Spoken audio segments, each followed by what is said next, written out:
like to call to order the meeting of the Methacton School Board. Please rise for the Pledge of Allegiance. I pledge allegiance to the flag of the United States of America and to the republic for which it stands, one nation, under God, indivisible, with liberty and justice for all.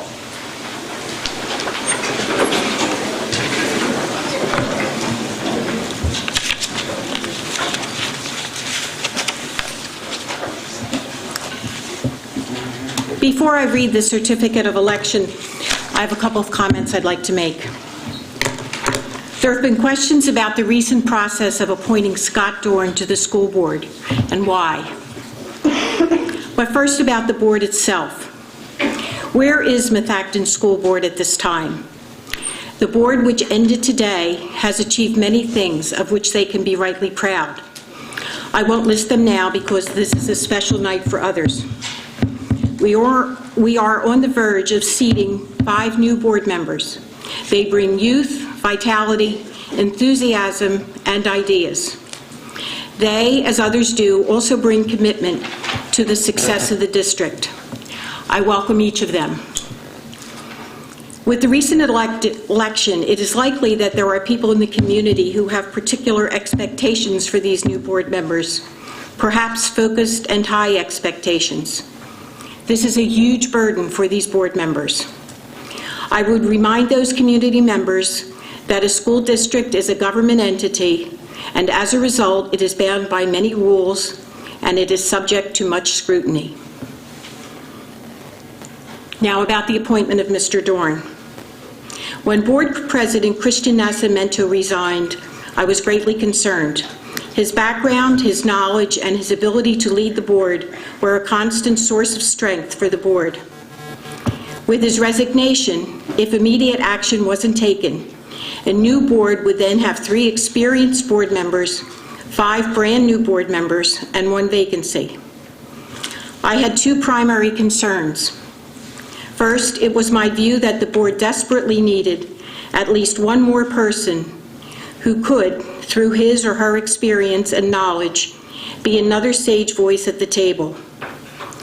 And 2, I was concerned that the process previously used in 2014 for identifying and appointing board members was time-consuming and potentially fracturing.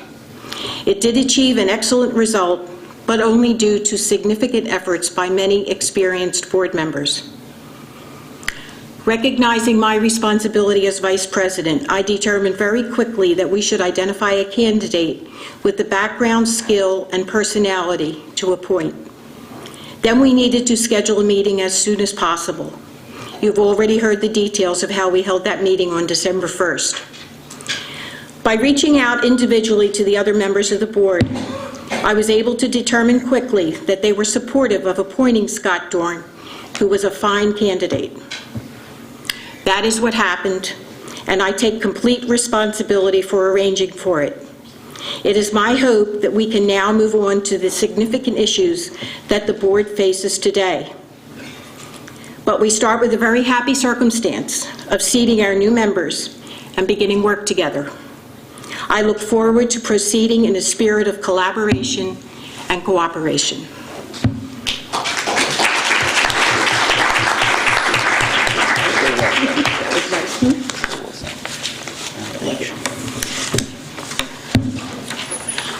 I'll now read the certificates of the election for the successful candidates for the school board. Chris Boardman, 7,004 votes. Kim Aubrey Larson-East, 4,059 votes. Michael K. Ryan, 4,069 votes. Paul Winters, 3,974 votes. And Andrea Rees, 4,024 votes. Congratulations, everyone.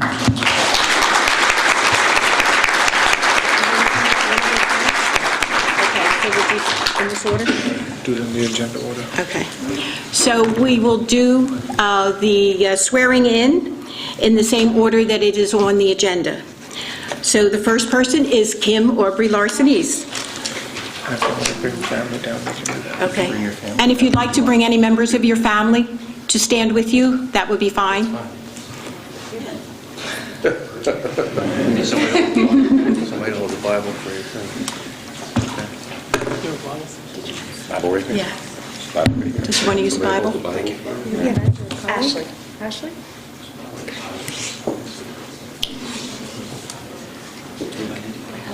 Pardon me? Oh, that's okay. That's all right. That's all right. You want to do it in the center, Dr. Zerby, or back here? Whatever you want to do. Let's do it in front. Let's do it in front. That's fine. Mhm. Oh, they're here. You okay in the front? My family's here. Oh, okay. Oh, Ashley, you're out. You're just in time. You're out. Good stand. All right, all right. Go ahead, have fun.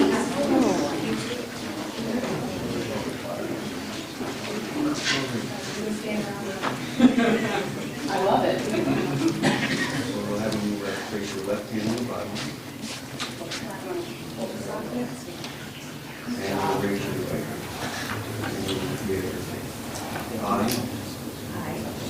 Kim Aubrey Larceny, Do solemnly swear do solemnly swear that I will support, obey, and defend that I will support, obey, and defend the Constitution of the United States the Constitution of the United and States the Constitution of this Commonwealth, and the Constitution of this Commonwealth, and that I will discharge the duties of my office and that I will discharge the duties of my office with fidelity. with fidelity. Congratulations.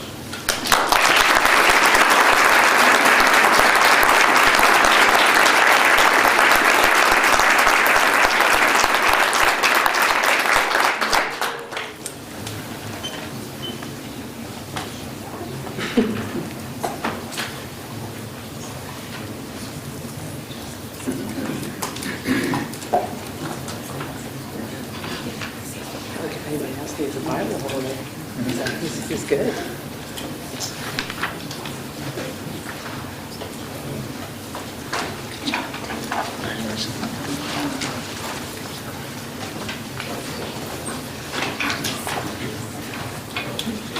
Next, we'll have Chris Boardman. Well, my family's not here, so. I would like to recognize the two people that have been attending these meetings the longest, that asked the most questions, and I expect to ask them the most questions. So I'd be honored if John and Candy came down and tell them.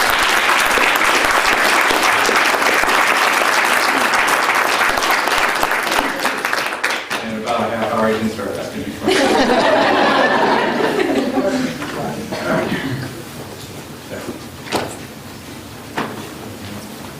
Somebody get it? I don't know.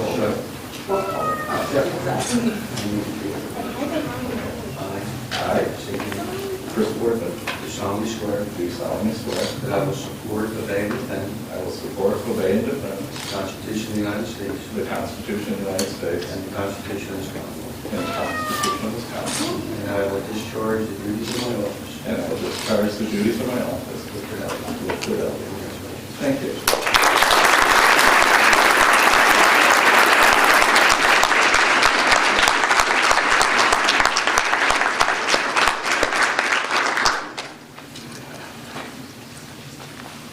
Now I have to explain to my wife who those people are. Congratulations, Chris. Thank you. Next, we'll have Andrea Reese. I also do not have family here. They are doing homework or traveling. So I'm going to have my Bethesda family come. Ashley, Brian, and Nikki, if you're willing to hold the Bible for me.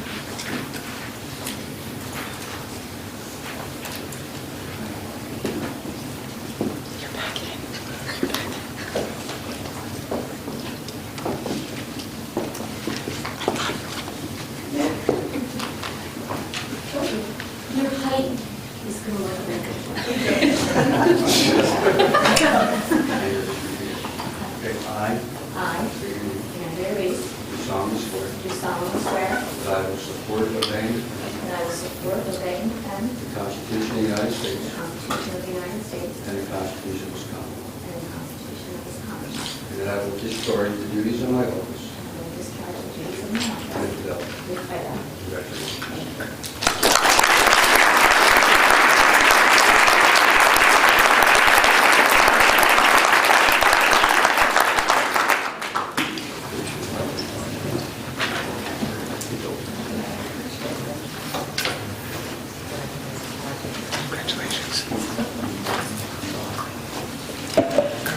Next is Michael Ryan.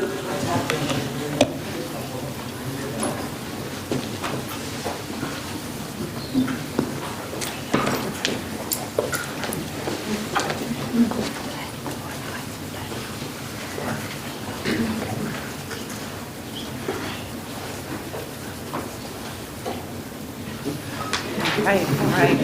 I'm feeling, I'm telling you, can't take it. That is something, I'm telling you. I, Michael Kevin Ryan, do solemnly swear that I will support, obey, and defend the Constitution of the United States and the Constitution of this Commonwealth, and that I will discharge the duties of my office with fidelity. Congratulations.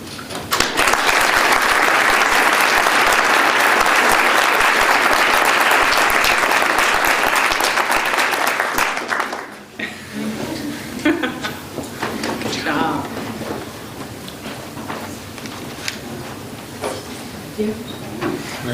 And next is Paul Winters.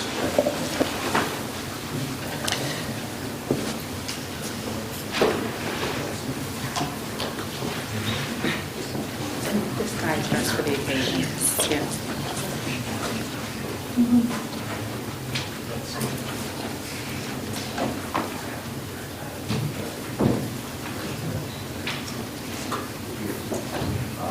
I, Paul Winters, do solemnly swear that I will support, obey, and defend the Constitution of the United States the Constitution of the United States and the Constitution of this Commonwealth, and the Constitution of this Commonwealth, and that I will discharge the duties and I will discharge the duties of my office of my office with fidelity. with fidelity.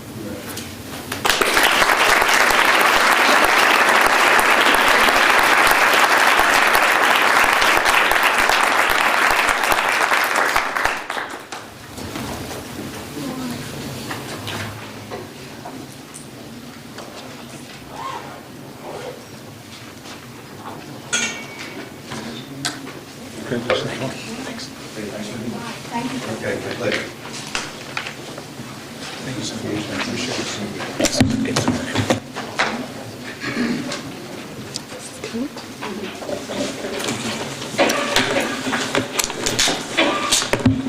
So just following the agenda, there is no executive session to report. For attendance, all board members are present except for Mr. Phillips.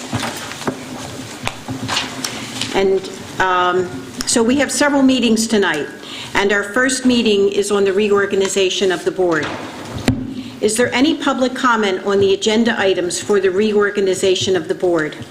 And you can see that they are election of temporary president, election of vice president, and identifying representatives to the North Montco Technical Career Center. Does anyone wish to comment? Okay, seeing no comment, we will then move to the election of a temporary president. Do I have any nominations for temporary president? Mr. Dorn? I'd like to nominate Herb Roth. I will second that nomination. So all in favor of appointing Herb Roth as temporary president, who will preside over the election of the president? Raise your hand. Thank you. It's unanimous.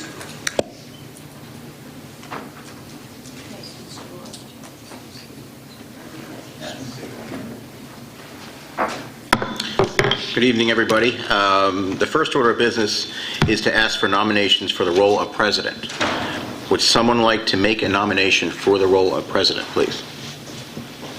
Scott? I'd like to nominate Brenda Hackett.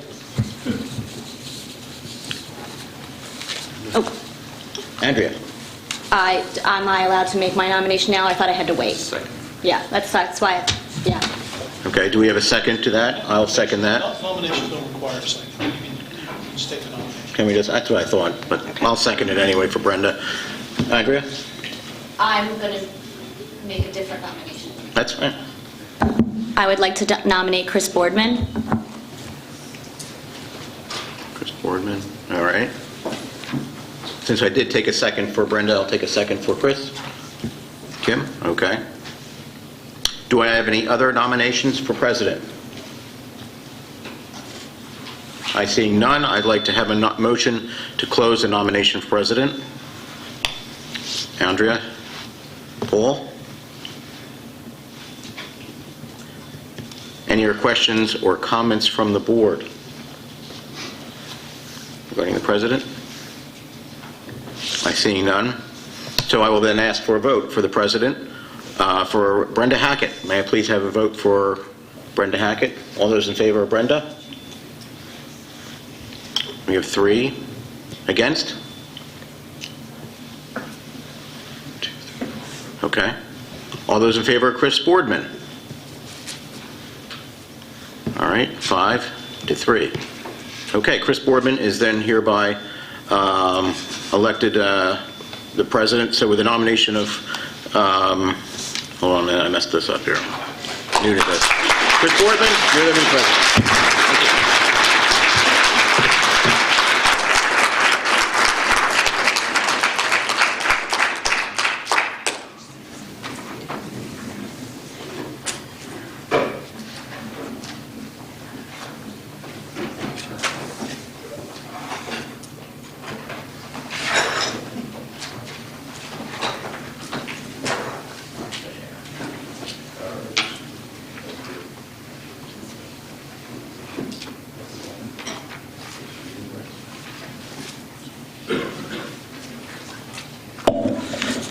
Thank you, everybody. Appreciate the encouragement. Now we'll move on to making nominations for vice president. Will somebody make a nomination for vice president? Kim? I nominate Mike Ryan. Any others? I'd like to nominate Herbert Roth. Okay, thank you. Any others? So we have the 2 nominations on the table. All those in favor of closing the nomination? Okay. With the nominations, trying to read through this, sorry.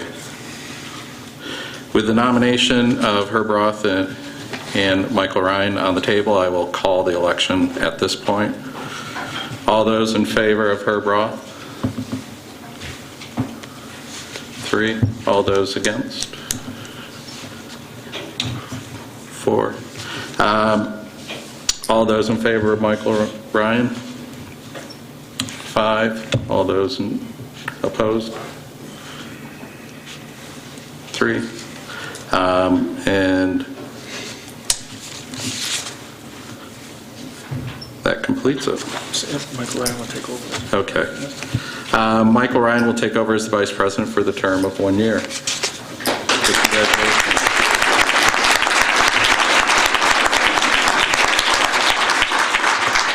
So that completes the items on the reorganization.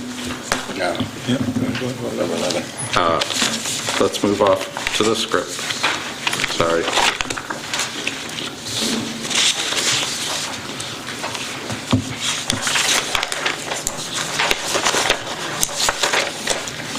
Where is that one? Yeah. Thank you. We need to move on to the nomination of the representatives for the North Monaco Technical Career Center.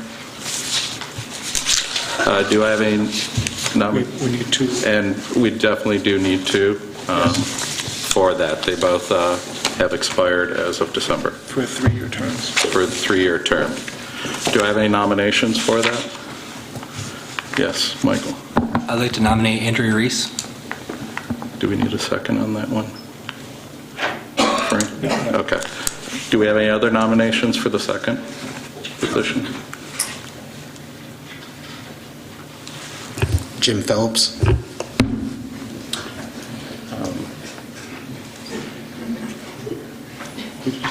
Jim Phillips.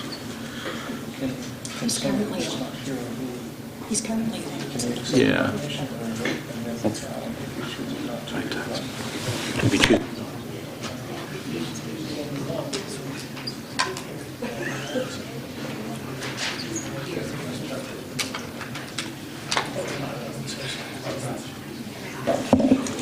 I knew that Jim would not be here tonight, and he was the current representative, so I communicated with him his interest in being nominated, and he declined. So do we have any other? I'll do it if anyone else wants to. Thank you.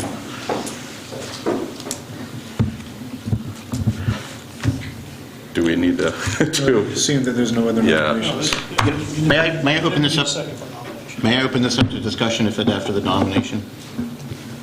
Frank, it's okay to do that? Yes, you can discuss. Okay, I would glad to do that, just as long as the board understands that the first meeting is to be held on the 21st. I will not be able to attend that meeting, as I will be working. Be up to my elbows in poinsettias. So as long as the board's okay with that, that's fine. And I will fill the position if need be. We appreciate that. All right, I don't think we need to take a vote on that since there are two openings. You should go ahead. Okay. And, okay, Appoint Andrea Reese and Herb Roth. and so we'll take a vote to appoint Ms. Reese and Mr. Roth to the positions for the Technical Career Center representatives. All those in favor? Against or opposed? Okay, thank you. It's unanimous. That's unanimous. That's it. Now we are done with the reorg. That completes the reorganization meeting. And a motion to adjourn the reorganization meeting. Second. All in favor? Okay. Unanimous. Let's move to the regular board meeting. Do we need to do the pledge?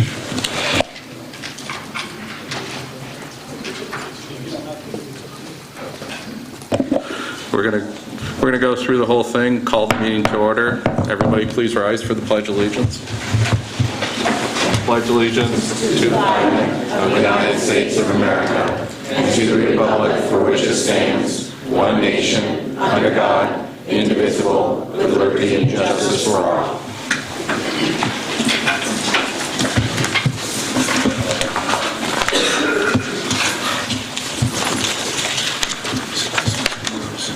Yeah.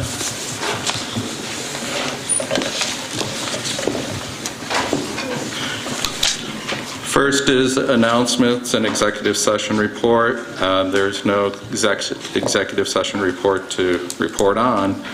This just to notice that the public is hereby advised of the audio and video recording of this meeting for the purposes of rebroadcasting. In terms of attendance, everybody's here except for Mr. Phillips. And I'd like to turn over the meeting to Dr. Zerbe now for recognition of guests and scheduled speakers. Thank you, Mr. President. This evening, we have two presentations. We have the PSSA Keystone Data Report for 2015 will be given by Ms. Gatona, our Director of Curriculum and Instruction. And our second presentation is a 2016-17 first look at the budget and the Act 1 timeline by Mr. Whiteleather. We will have these presentations given back to back, and then following the budget presentation, we'll ask board members to come back to their seats, and then we'll take each of the topics one by one if there happen to be any questions from board members to either of the topics. So if you would please, board members and other members at the table here, please find your seats in the audience, and we'll start the presentations. Thank you.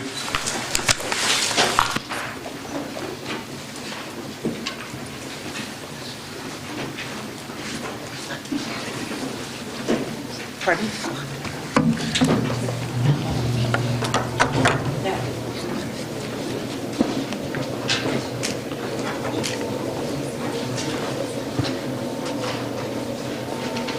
Angela, is there any water in the back? I left my bottle of water in the car. Okay, thank you.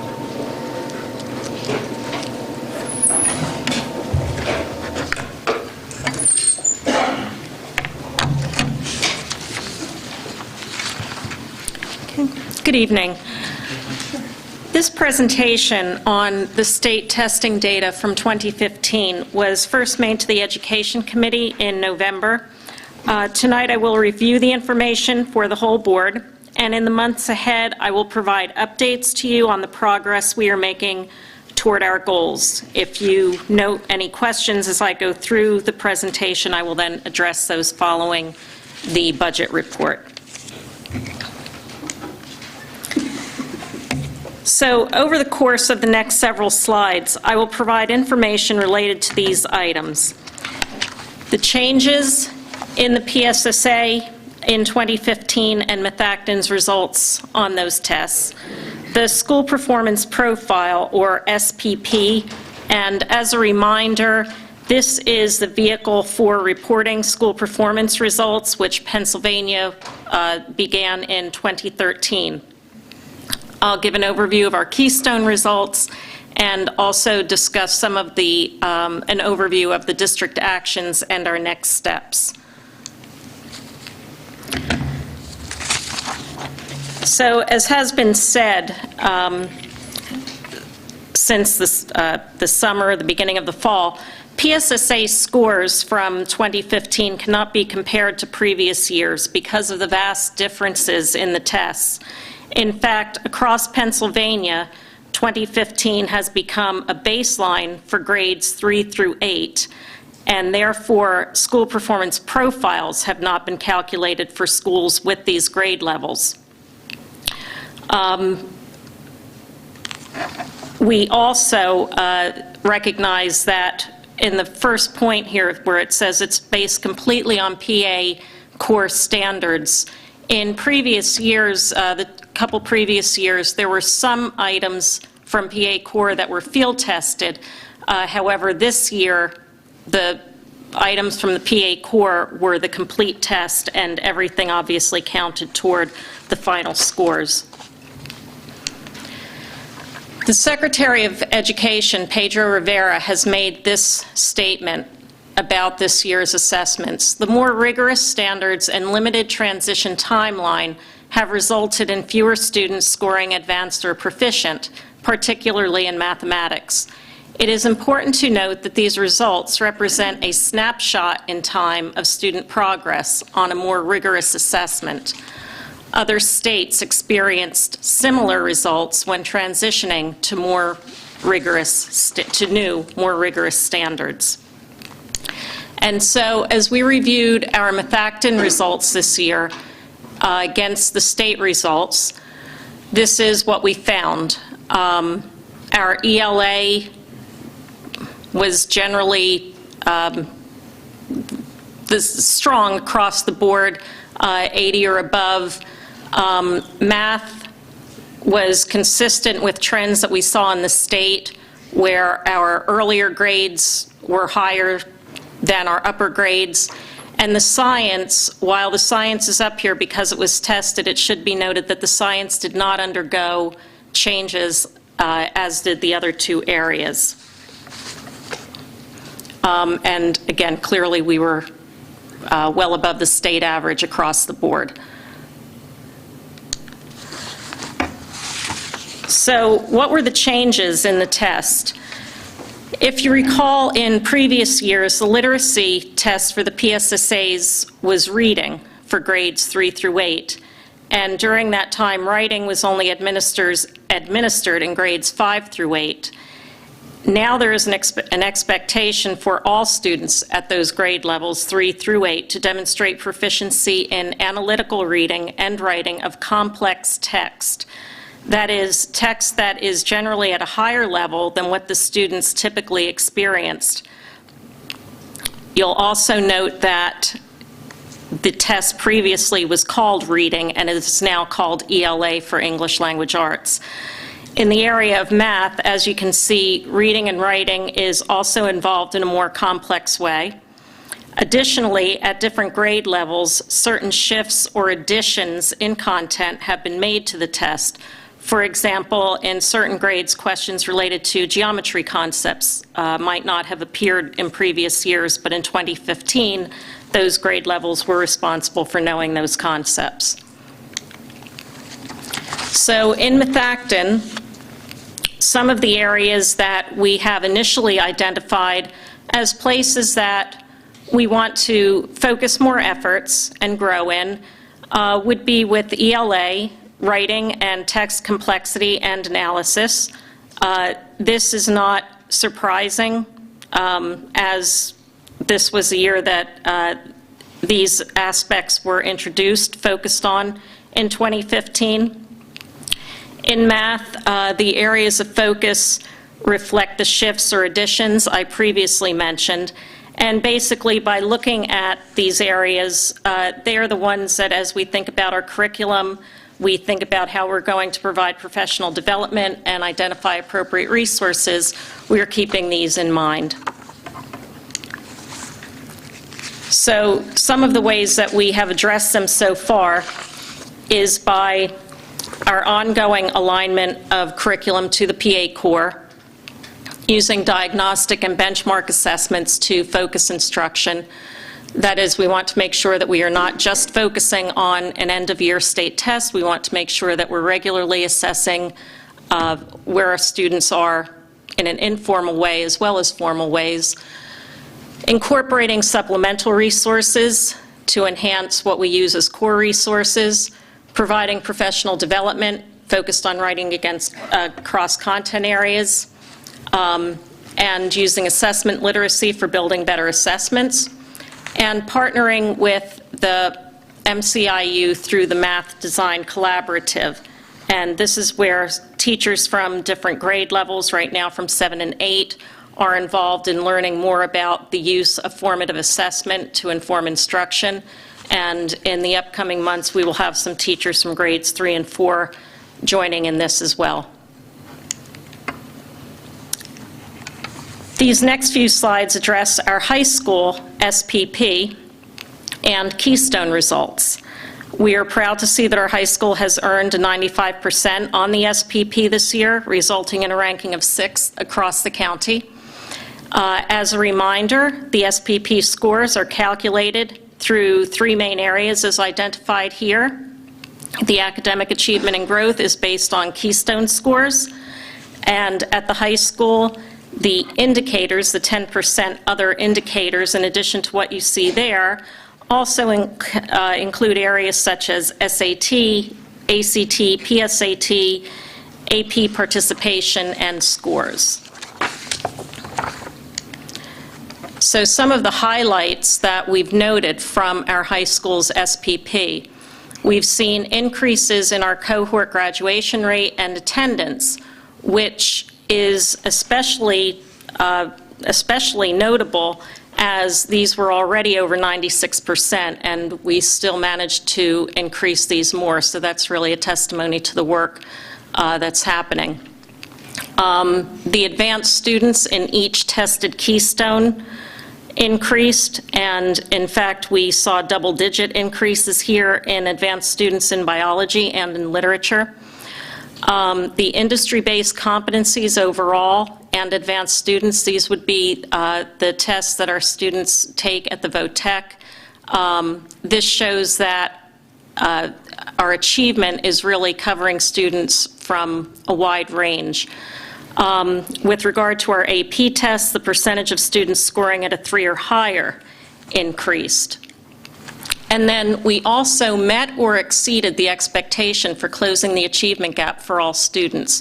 And what that means is the state had set parameters whereby over the course of 6 years, we were to close the achievement gap by half.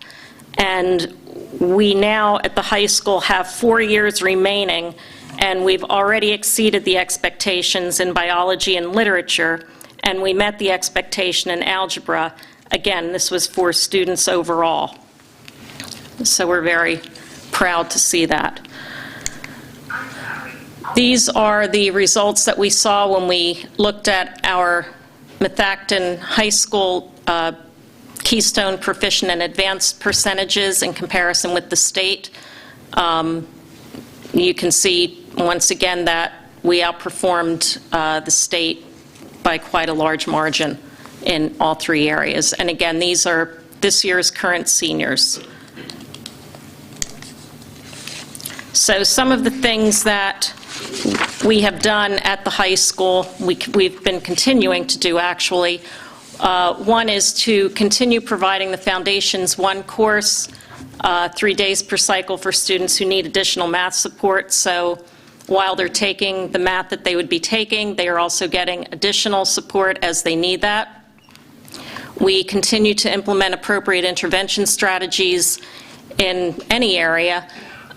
This year we have a course going, for example, where one of our teachers is helping students who are having a more difficult time with literacy so that we can try to intervene rather than working on the other end of things with having to remediate.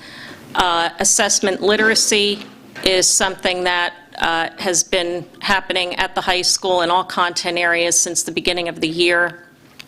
And again, we continue reviewing benchmark data and formative assessment results to inform instruction. So our next steps with PSSA and Keystone is to continue to analyze our data to identify specific areas of need and enrichment. I mentioned a couple of the overall areas that we are looking at. We want to dig deeper and see if there are particular strands that our students are having more difficulty with, or that they're doing really well with, and that we can enrich. We will make curricular recommendations based off of that data and support principals and teachers with resources and instructional strategies. We're going to continue our collaborative work with the MCIU. There are a number of workshops and ways that they've been reaching out to districts this year, and we are continuing our work with them. And we'll be monitoring our current actions, and we'll be reporting our progress to the board and the community, as I said earlier, in the upcoming months. And that concludes my presentation from our results this year. Okay.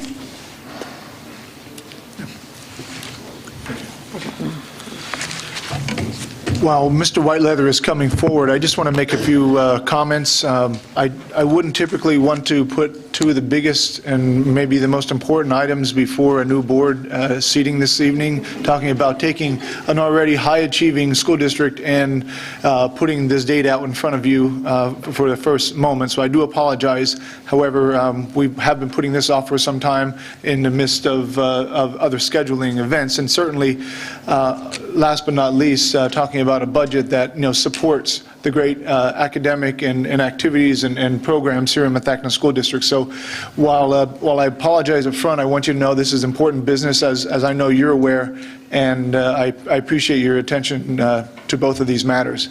So next on the agenda is Mr. Whiteleather. Typically, we would not be delivering this presentation until sometime in January, but because of the presidential primary election, it requires us, based on the Act 1 rules, to move the timeline forward, and that's why we're here this evening to present the estimated budget. Mr. Whiteleather?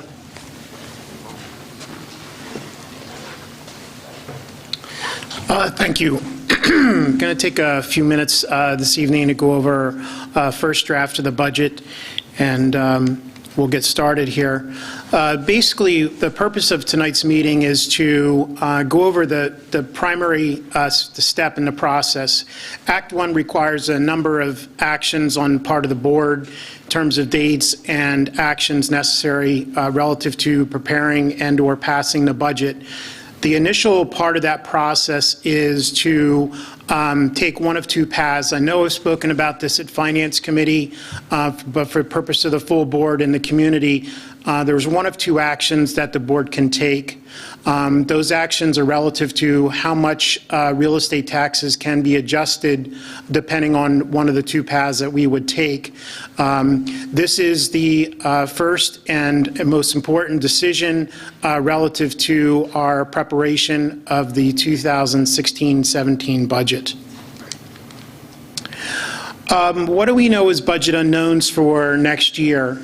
I'm sure everybody in the room is well aware of the state budget stalemate that's been going on for months now.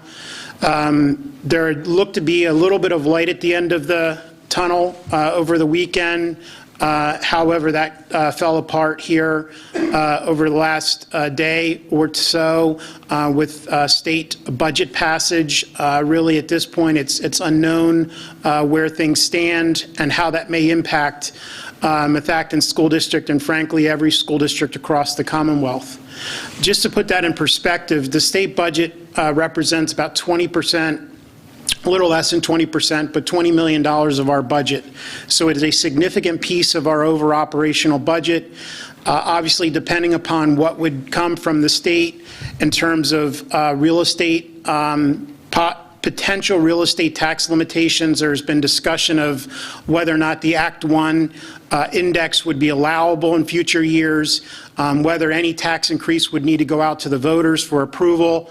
All these things could have significant impacts on the Methacton School District and our ability to fund our operations. Going on to the next item, our medical insurance and fringe benefits for our employees. This represents a little over $11 million for the Methacton School District. Our first look represents an 8.2% increase. Just to put that in perspective, that's around $900,000 of increase for the school district. Our consortium that we are a part of takes 3 looks at our health insurance. This is our first look. Will be followed up with the second and third look.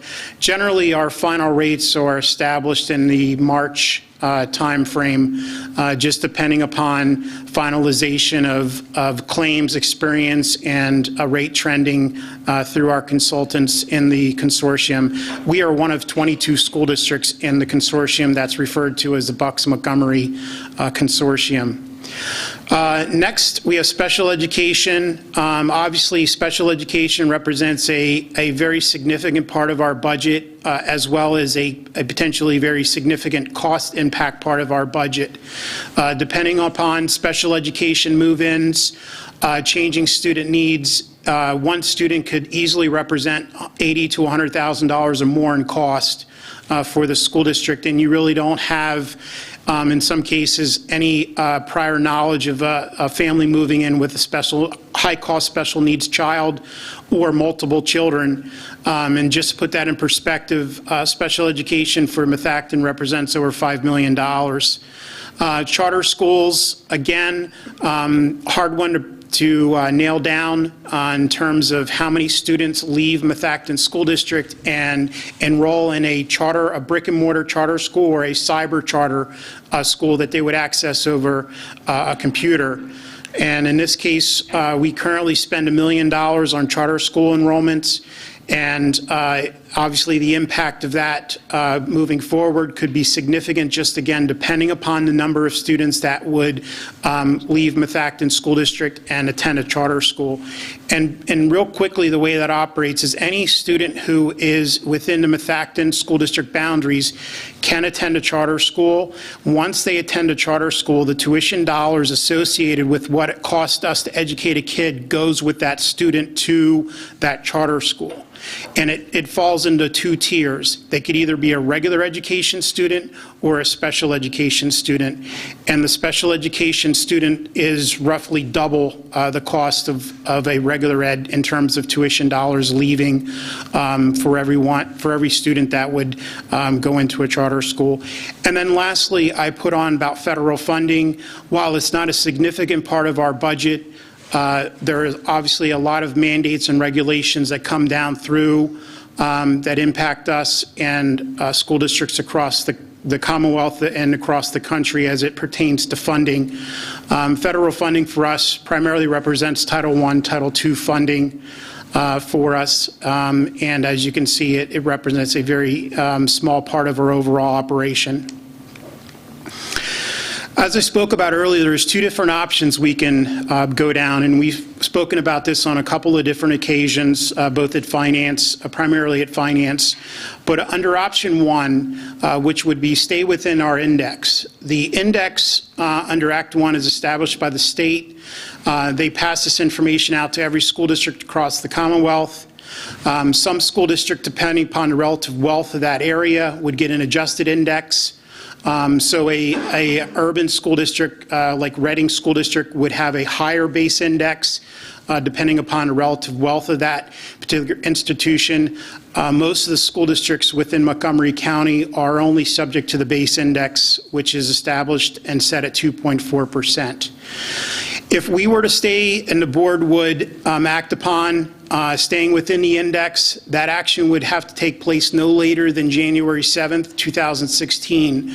Once that action is taken by the board, a resolution which would basically state that the Methacton School District is not going to raise taxes above the index would be submitted to the Department of Education along with the budget document that is referred to as the PDE 2028. And as you can see, that is to be submitted no later than January 12th. Following that, obviously, there's a lot of discussion, presentations, review of budgets, but just for purposes of streamlining, for your purposes of seeing the budgetary flow, we have our May proposed final adoption, and then June final adoption. We would have to pass a budget no later than June 30th to maintain operations going into next fiscal year. Under option 2, this is where we would seek the index of 2.4% and exceptions. The exceptions that we would be eligible to apply for are special education as well as PSERS. And the way that this is calculated is if your costs of those exceptions exceed the index of 2.4%, that excess dollar amount can be eligible for an exception, which means you can raise your taxes above 2.4% to satisfy the cost of special education and/or PSERS above a 2.4% increase. So if we would go down that path, option 2, we would have to publicly advertise that we are going to seek exceptions as well as advertise a proposed preliminary budget no later than January 7th, 2016. We would then obviously publicly advertise both the budget as well as our seeking of exceptions. And following that, we would have no later than January 27th, 2016 to approve our preliminary budget. And then again, just for purposes of streamlining, you have your May proposed final budget and your June final budget for continuing operations into next fiscal year. Looking at our estimated expenditures, obviously this is a first look. These numbers will change, I will guarantee you that. However, just wanted to illustrate to you what are our primary cost drivers that are mandatory, those that are set by collective bargaining agreements or a mandated cost center for us that we don't have flexibility over. So as you look down through, I've listed the categories on the far left side. The middle, going to the right, represents the 15-16 or our current operational budget, and then our estimated 2016-17 based on a first look. And then finally on the right side illustrates the information used to generate those 16-17 first look numbers. So as you go down through certain categories, obviously our PSERS contribution, we are at 25.84%. This current year, that's going up to 29.69%. And over the next couple of years, it's going to go in excess of 30% contribution on behalf of our employees. Looking down through, I spoke about our medical increase, our first look at 8.2%. Our debt service obviously is set. We're looking at transportation contract with our provider is set at a 2.5% increase for next year. Pupil services has been doing a fantastic job over the last few years in looking to reduce some of our cost centers associated with what is a significant historical part of our budget in terms of increases. Just to put that in perspective, our regular budget has increased around, well, the 4.45% over the last 13 audited years. Special education has been going at about double that pace on a historical basis. So our director has been doing a fantastic job here looking at a lot of things and reducing our costs while maintaining our service levels to our students. Obviously, employer FICA, just as a private employer would need to match the FICA contributions on the behalf of their employees at 7.65%, we would do the same as well. Obviously, maintaining our buildings and our facilities, our tuition to the North Montco charter schools, as I've spoken about, tuition reimbursement, obviously the contractual item, and unemployment as well is something we don't have control over as a cost center. So as you can see, the total mandatory cost items right here, a little over $100 million. So what does that represent of what is our first look overall budget for next year of a little over $105 million?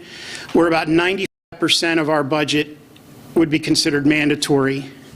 And of the difference between this number and this number represents our operational items, which is instructional supplies, textbooks, technology supplies, athletics, legal, capital projects, et cetera. So just to give you a high-level overview of what our budget looks like in terms of what are our mandatory cost drivers, as well as how that reflects on what drives our cost looking forward to our 16-17 budget.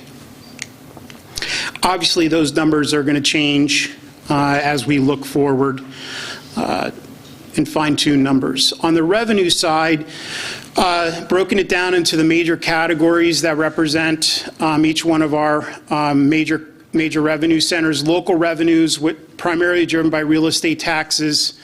It reflects no increase other than any increases that are associated with like earned income tax, transfer taxes, things of that sort that we have seen a general uptick in. I've factored in a 1% increase at this juncture, but there's no real estate tax factored in. Under the state figures here, the only increase attributable here is the half reimbursement that we get for our PSERS increase, as well as the half reimbursement we get from the state for our FICA contributions, the increase relative to increased salary for our staff. Our federal funding represents no change. Lease reimbursement, we purchase technology equipment throughout the year and then do a lease reimbursement at the end of the year. Represent no change in that as well. And then we utilize budgetary surplus for balancing this current operational year. That there is no dollars reflected into next year. And as you can see, the corresponding total represented down here at the bottom. So in summary form, our expenditures are a little over $105 million. Our revenues a little over $102 million. Our budgetary short of $3,574,511. So if we look at the base index and any exceptions, how much money that would generate for us for purposes of balancing the differential between our expenditures and our revenues. As you can see, our base index, the 2.4%, that would give us approximately $1.6 million. If we were to apply for the PSERS exception, as I've spoken about earlier as well, that would give us about $724,000. So in total, if we were to utilize base index plus the PSERS exception, we would be looking at a 3.45% tax increase to generate about $2.3 million. Our budget short, again, first draft is $3.5 million. So if we were to utilize a maximum tax increase under this first look, the differential between that and our expenditures would still leave us about a $1.2 million short. Assessed values change. There's a lot of things that will evolve over the next 7 months as we prepare and ultimately pass a operational budget for 16-17. Oops. What did I do there? Somehow I went on to the other report. That's interesting.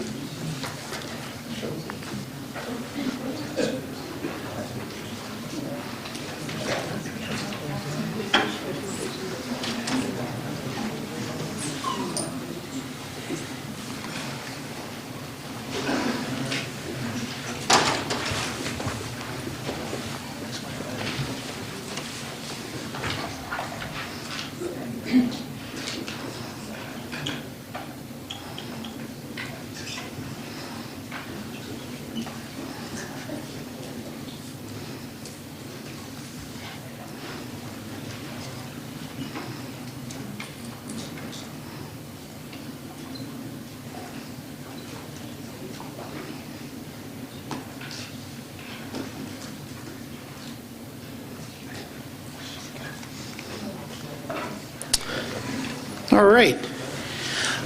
So what are we bringing to you here this evening?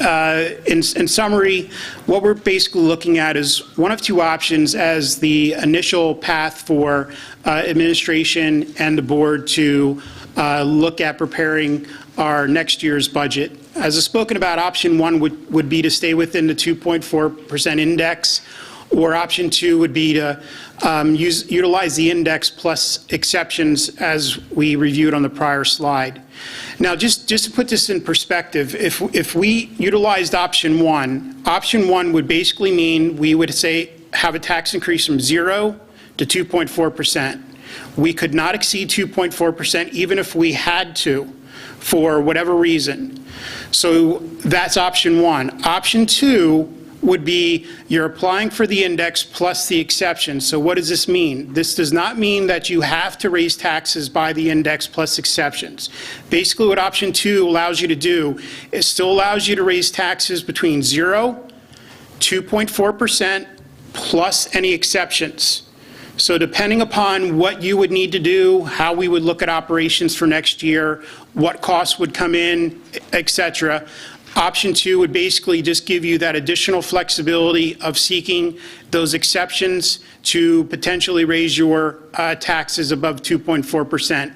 But it does not limit you in any way to taking those exceptions or not taking those exceptions. It's simply a mechanism to allow you, if that decision were to be made ultimately to increase above 2.4%, option two would give you that. And with that, I'm finished. Thank you very much. Just remain seated just for a couple more minutes. I just want to make a couple comments. I want the board and the public to understand that the presentation on the budget this evening was not a result of the work that our building principals, our department heads, or Mr. Whiteleather or myself as we go through the budgeting process. So this is not a result of the typical hard work that we do. So I don't want you to believe that, we went through our normal budgeting cycle and we're here presenting you what we consider the first draft. This, by its title alone, is an estimate of where the budget would be if we chose not to do anything, meaning do the work that we typically do. So I want to make that clear both to the board members as well as to the public. Secondly, I think it's important the board recognizes this evening that, in no disrespect to the board on November 24th of 2015, they took an action that authorized the administration to take the resolution not to exceed the 2.4% Act 1 index. Based on my position, while I'm certainly fine taking that direction from the board then, I think it's my duty to inform the board today, and the board that will ultimately have the duty to settle the final budget in June, to make that decision on how it wants to progress through this process. So if this evening the board chooses not to take any action whatsoever on any of the information that we provided to them regarding the budget, the administration will proceed with filing the resolution by January 7th, and we will then be able to raise taxes no greater than the 2.4%. However, if there's an interest in the second option that Mr. Whiteleather presented, to consider the exceptions, it kind of put them in your back pocket for a potential future need if necessary, the board should take action this evening on that matter. And that therefore ends our presentations. If the board would please go back to their seats, we can then take questions on both PSSA and the budget.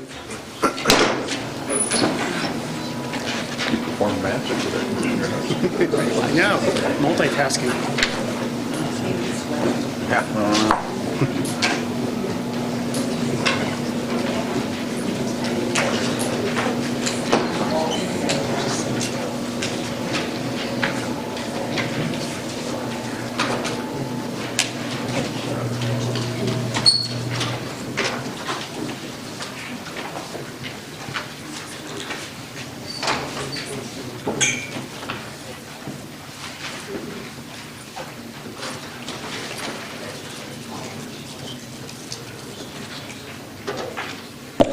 I'd like to thank you both for those presentations. Gives us a lot to think about. I'd like to open it up now to questions from the board on either of the presentations. Let's take it on the PSSA first. First, we'll take it on the PSSA. Any questions? Sure. Yes, thank you, Ms. Katona. A couple quick questions. One is just a simple, what is assessment literacy? Assessment literacy is it's a process whereby the teachers are being in-serviced on a regular basis on developing assessments that will be more closely aligned with the higher level thinking questions that students should be getting on a more regular basis.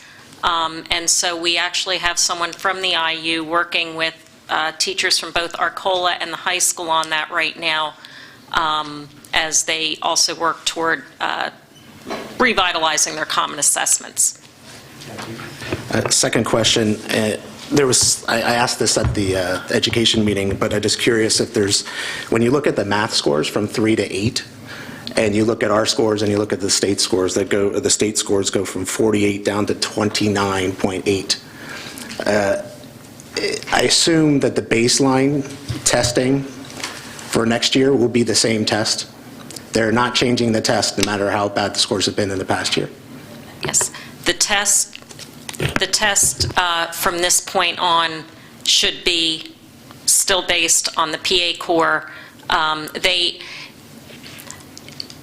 It is not to say that nothing at all about the test is going to change. They are, in fact, right now through PDE, and we have a couple of our teachers who have been selected to be a part of it, reviewing, test questions and, things that perhaps were not really valid or, should not have been asked maybe, or, making adjustments. But for the most part, the test will be the same next year. Based on the same eligible content, based on the same standards at the different grade levels, et cetera. So that should remain the same, yes. So I guess the assumption should be, unless the state makes a tremendous increase in a 12-month period, that these scores, based from a baseline perspective, could go up, but they're not what we would expect as traditionally good scores from a numeric perspective. Right, as the baseline, this is where we're starting. Back when AYP first came about, and in 2001, and when the tests were first being given, when the first couple of years schools were taking the tests, they saw much lower scores. And even though these tests were still called the PSSAs, they were radically different from what was previously given. Any more? Recently, we authorized hiring math coaches to help with this process. Can you tell us a little bit about our progress on that? Sure. Our two math support teachers have been working over the last, couple months, I guess, since their positions got settled. And they have been working to really dig deeper into the data. So again, like what I showed you here tonight, like text complexity, or, something along those lines, that's just a very broad category. But they are really getting into digging deeper into some of the math standards, some of the math eligible content, so that we can identify areas where our students are either struggling or where they're already doing very well. And then they're looking at our curriculum and they're saying, you know what, we seem to have a certain concept in our curriculum for way too long, considering how well our students are doing in that. We can shorten that up and we can pay better attention to other areas. And so because they have this time to be able to do that, they can then make recommendations about curriculum, about resources. They can meet with teachers and, see in what ways they might need to be supported more in terms of delivering some of that curriculum and using those resources. So they have begun the work. We've been having some conversations. They've had some conversations with principals and will continue to do so. And I think, as I said, in the months ahead, I think I'll be able to bring you back some more specific pieces from that.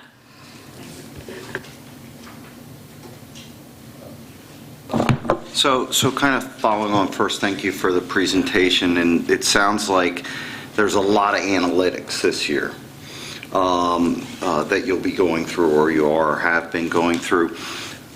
Is there anything, we just heard about the math coaches, is there anything additional that can be done this year as you're going through kind of this baselining and analytics with the curriculum that we can think about in conjunction with improving the metrics?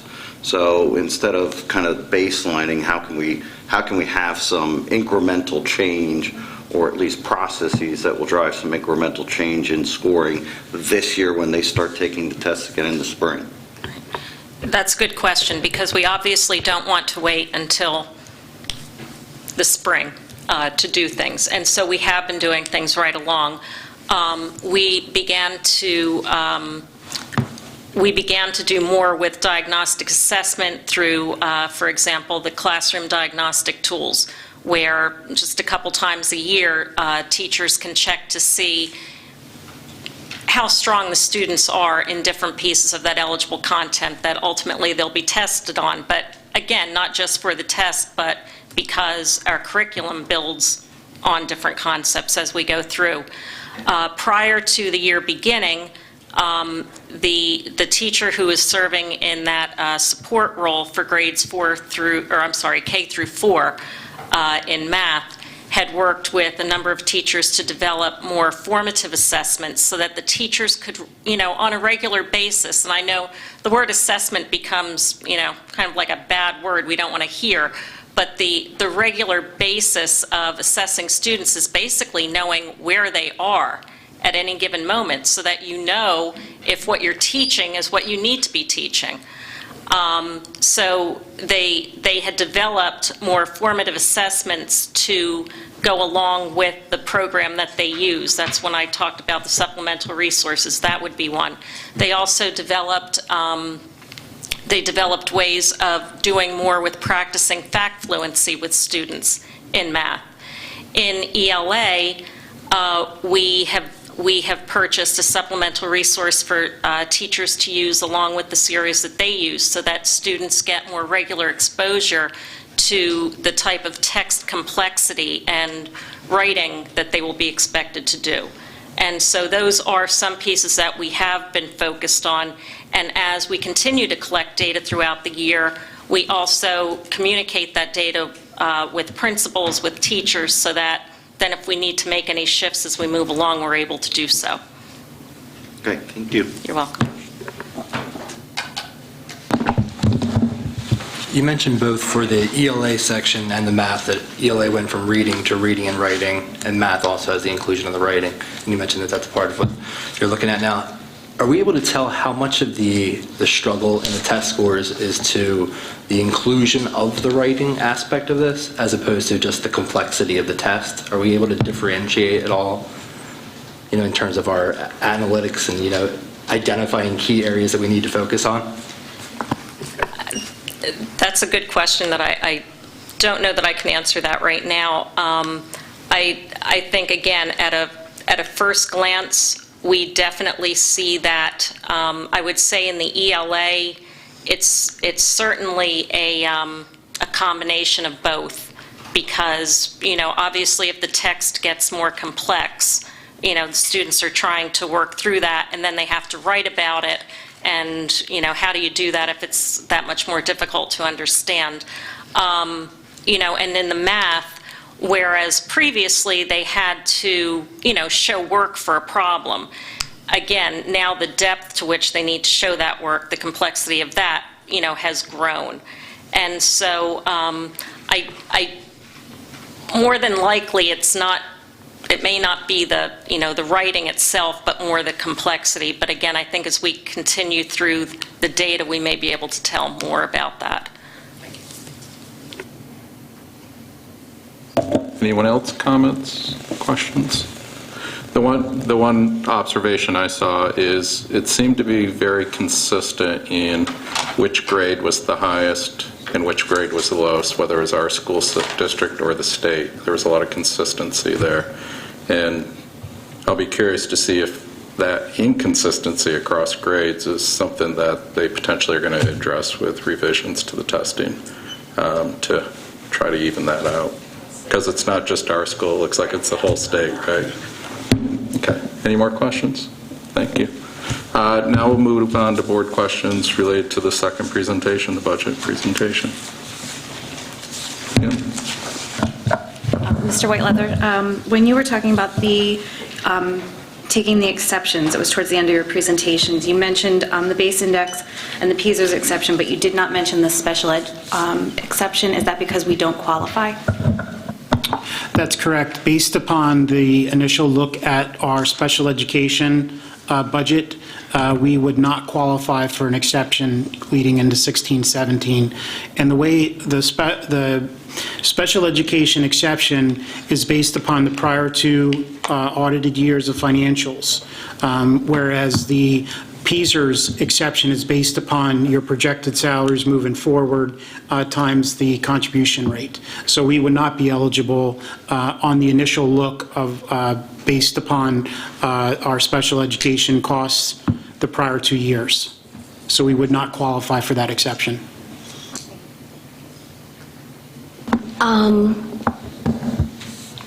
I know people are concerned about any increase, and I heard people behind me as I was sitting up front saying, I can't afford 2.4, let alone any exceptions. And being new at this, please forgive me, and being the English teacher, please forgive me. But I'm a little confused as to when we have no idea what's happening in Harrisburg, wouldn't it be irresponsible not to just say, it's not that we want to take exceptions, but we just don't know what's going on, so let us at least have the door open just so we can be responsible to our students and our community. That's the thought that popped up into my mind as I was sitting there.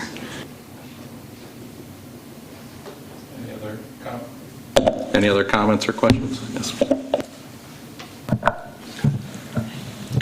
As you said, this was a first look. This is early in the process, and I know we have lots of work to go. But I wonder if you have any history that you could say, typically from this stage of the budget to the final budget, what typically happens to the expenses? Do they stay somewhat level, or can we find economies? Typically, you would start out on your initial look at an elevated number, and then as you fine-tune your numbers, as an example, a retirement incentive or something along those lines is something that we've done in the past that would reflect on salaries and/or non-replacement of positions. Additionally, the first look in our medical insurance has historically gone down with the second and third look. One of the things that is going on within the consortium right now is looking at different providers, whether we stay with our incumbent provider or whether we utilize another health insurance provider in the area, and how that reflects on price.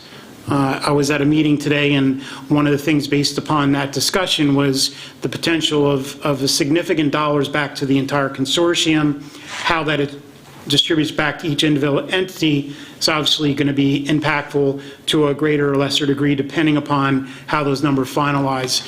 But generally speaking, you would start off with a number, and then as you fine-tune your numbers, both expenditure and revenue side, you tend to see things coming down. However, I put an asterisk by that, because if the state's budget passage ultimately results in something significant to the negative for Methacton School District and for every school district across the Commonwealth, that could be significantly impactful for us. Discussions that have taken place in the past is whether or not they will continue funding reimbursements at the same rate they're doing now. Whether or not there's going to be a change to certain funding mechanisms that they're going to be distributing dollars. The way they distribute basic education dollars today may change relative to the way they're going to look at that going forward. There's a lot of discussion on districts that are significantly dependent upon state funding, how those dollars be distributed. So while it tends to decrease as you move forward, I just want to obviously just make everyone aware that as the state finalizes the budget, there could be a migration to the other side of the equation, which would be, you know, something that would be very negative to Methacton and how we would need to address that. I'd just like to add to that. While Mr. Whiteleather, for the purpose of illustration, historically has talked about a budget, you know, progressing downward or changing downward, that is because of the work that we do as an administration and as a board together.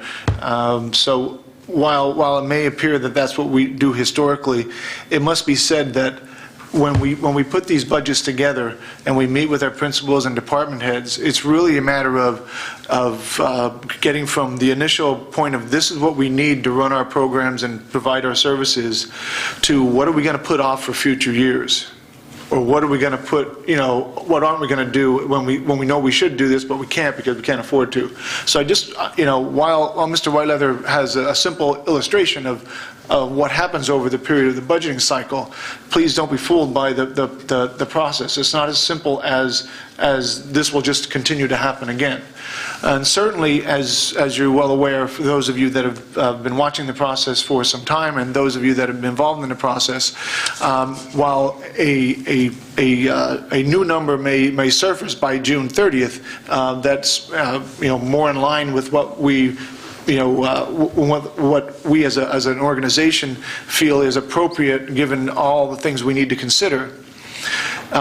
Within that are pieces that, like for example, healthcare. While some things we might go down, healthcare might go up, and so all that stuff kind of makes its way through the process and really finds its way to a June 30th decision. And they're hard decisions. We've been fortunate enough for the last couple of years to have some good opportunities to make decisions that weren't detrimental to the operation of the district. But I just want to make you aware that it's just not as simple as, well, we start high and we go low. I mean, it's not about that. He showed you this evening that the estimates are those estimates historically and how percentage-wise they will trend. It is not the work that we've done and that we continue to finalize to bring to you what we consider to be the first draft. But this is, for our purposes this evening, the information that we have for you, and it is the information that we need you to consider so that we do not miss an opportunity if one should be considered by the board to make a different decision than what has already been made. And that's just where we're at this evening. Ask another question. So if we applied for the exemptions, it appears that the total increase in revenue locally would be the $2.3 million, leaving still a shortfall of $1.2 million. Do you have thoughts on how you would deal with that? It basically starts with just reviewing the process with all of our administrators, looking at all the budget categories, determining need versus want, looking at opportunities for us to maximize dollar value savings, either participating through our consortium with our health insurance, which has been significantly beneficial to us over the last few years, as well as looking at other high-cost centers for us. Utilities across the district are in excess of $1.3 million. So our participation, again, through a consortium purchasing of our electricity has been a significant benefit to the Methacton School District by lowering and or stabilizing our increases. The board also took action here 2 months ago on potential refunding opportunity on our 2009 general obligation bond. We spoke about the potential of saving up to $2.5 million on that opportunity. So as we would look through all of the cost centers of our budget, because dollar here, dollar there adds up over time, so it's really an opportunity for us to go through each part of our operation, from the lowest cost centers all the way up to the significant cost centers, and look at an opportunity for us to either stabilize costs versus historical trend, and/or reduce costs that we would be able to through a number of means. And we've actively and continue to do everything we can to look at opportunities for us to stabilize costs if they've been a highly escalating cost center. Special education I spoke about as one opportunity for us, but we will continue to do so as we would go through the budget and discussions with the board and finance leading up to our final adoption. One thing that we all need to keep in perspective, that this thing is such a moving target. Right now, it's nearly impossible to even get anywhere near close. I mean, Stu, what you said, what you presented to us is great, but having gone through several of these cycles, you know, we're in December 7th, and we're looking into next June. Between now and then, a lot can happen. So, as far as the exceptions go, my rule of thumb when I first started was, oh yeah, sure, take them. You know, let's take them all, and that way we've got ourselves covered if we have an issue. Well, the thing is, those exceptions can only be used for certain things, so you have to be considerate on that. The other thing is over the years, it's been my philosophy that if we do not take the exceptions and limit it to within the index, it gives us a bar that we need to follow by. In other words, it needs to set the bar at this level, and that's what we're going to stick it to, okay? Personally, I think the index is a little high. That's just my personal opinion. That may be what it is. It may be, you know, it's what the board decides to go with, or if there's the exceptions, I don't know. But I just think that, you know, in the past, if you set the bar, the ceiling at a certain level, it not forces the administration, but it makes everybody look at everything a little bit harder, a little bit tighter. And I think as a, you know, it's part of my due diligence to the taxpayers that we need to do that. So over the past couple of years, I've not been in favor of taking any of the exceptions. It's just my personal belief. I think the Act 1 index is there for a reason. The PSERS exception, well, I won't go into PSERS at all, but I just feel that if we limit it to certain things, then it makes us really look at every line item a little bit harder. And we did that last year. We got 0%. But I'm not saying that this is going to happen this year, but still, if you don't start somewhere, you know, you got to have an idea of where your maximum limit you're going to go to. I know you've been patiently waiting. I know I'd get it in eventually. But I have a couple of them, Stuart. I guess first off, some of the questions I was going to ask were kind of asked already. But can you educate us a little bit on, I think you call it kind of the principal budgeting process or building level budgeting process. How do they start? Do they start at zero, or do they start and build a zero-based budget and, you know, justify what they need? Or is it really kind of a, you know, we spent this much this year and, you know, we either go flat or add 1% or 2%? How's that process? How are the principals charged in putting together their operating plans, their budgets? Each year, we would develop a budget calendar that we would distribute out to all of our building principals as well as our departmental directors, and that's done in September. That directive to them is to prepare your budget based upon what your needs are for the next operational year. So they would meet with all of their staff, departmental chairs, anybody who would be reportable to them, to provide them with a detail of what supplies, equipment, repairs, anything that would be necessary to run their building, not utilities, things of that sort, repairs. It's instructional related items. Based upon that information, they would prepare a budget document that would be distributed to myself and Dr. Zerbe. That is followed with individual budget meetings where each building principal and administrator comes with a binder that shows each line item of their budget, what dollars associated with what items equal their dollar amount of request for each one of the categories.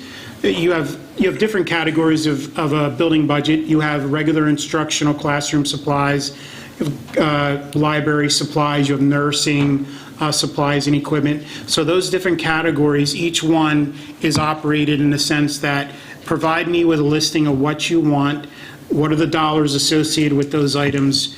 That number is brought together depending on the budgetary category, reviewed initially by Dr. Zerbe and myself. We asked them a lot of questions, challenged them on a lot of items. They will go back and revise budget as needed and then resubmit for us to review again. Once that process is done, then we will start the budget preparation process towards bringing Finance Committee and Board and any other public discussion or illustration of cost centers, what things are going on and how those impact us moving forward. Okay, thank you. And then a couple of other quick follow-on questions. If capital improvements are required at a particular school, that's not a part of your operating plan budget, is that correct? You get the depreciation, I guess, at the school level, but if, I need a window replacement or a roof replacement, that's not a part of this process. It is, and it was not in the past, but it has been. We started that process back in the 14-15 budget. We had a lengthy discussion about sustainability initiatives, and one of those was how do we replenish our capital reserve fund, which was on the verge of going to zero. So what we did is we established a plan of allocating $100,000 in the 14-15 budget, $200,000 in the 15-16 budget current year, $300,000 in 16-17, working up to $500,000. What that would do for us is in addressing those items which you speak about, whether there's a capital need or improvement in the organization that would not be applicable back to a building, we would work with our facilities director on preparing a list of items that we would need to utilize those dollars for. It would prioritize on a number of things. Obviously, safety and security would be a high priority item versus something lower down on the list. Another one of the items that we recently took action on from the board is to bring in an expert to look at our facilities in total. That report is going to be very helpful for us in preparing and prioritizing a list that would be utilizing those dollars that we have set aside in our capital transfer that we allocate within our budget. So those dollars are part of the operational budget, but they are a separate category that would be administratively prepared, would not fall back on the building. It would be a discussion between facilities, myself, Dr. Zerbe, Finance Committee, and ultimately the board. Okay, thank you. And just one last comment. While I might not have got elected from popular vote, the one thing I heard throughout the community was fiscal responsibility and keeping a lid on increases. So following up what Herb said, I do think the onus is on the board to set a bar that is fiscally responsible for the school district and really work hard, as they have in the past, to try to achieve those numbers. To address that, I don't think they're independent actions. I think we can try to strive for the best possible, lowest possible tax increase and still open our possibilities up. We do not have any idea today how we are going to save approximately $2.4 million, 3.5, in a budget that has 95% fixed costs. So what we're talking about is the $5 or $6 million that we have flexibility. We are going to find half of it. So that means, unfortunately, that would mean the marching band. That would mean things like that we need to know, that we are choosing not to do. I am not going to make those choices not knowing what the budget is. So I would like, at some point after public comment, because I understand where the public comment's going, but I would like at some point to vote on this tonight to open up the exception.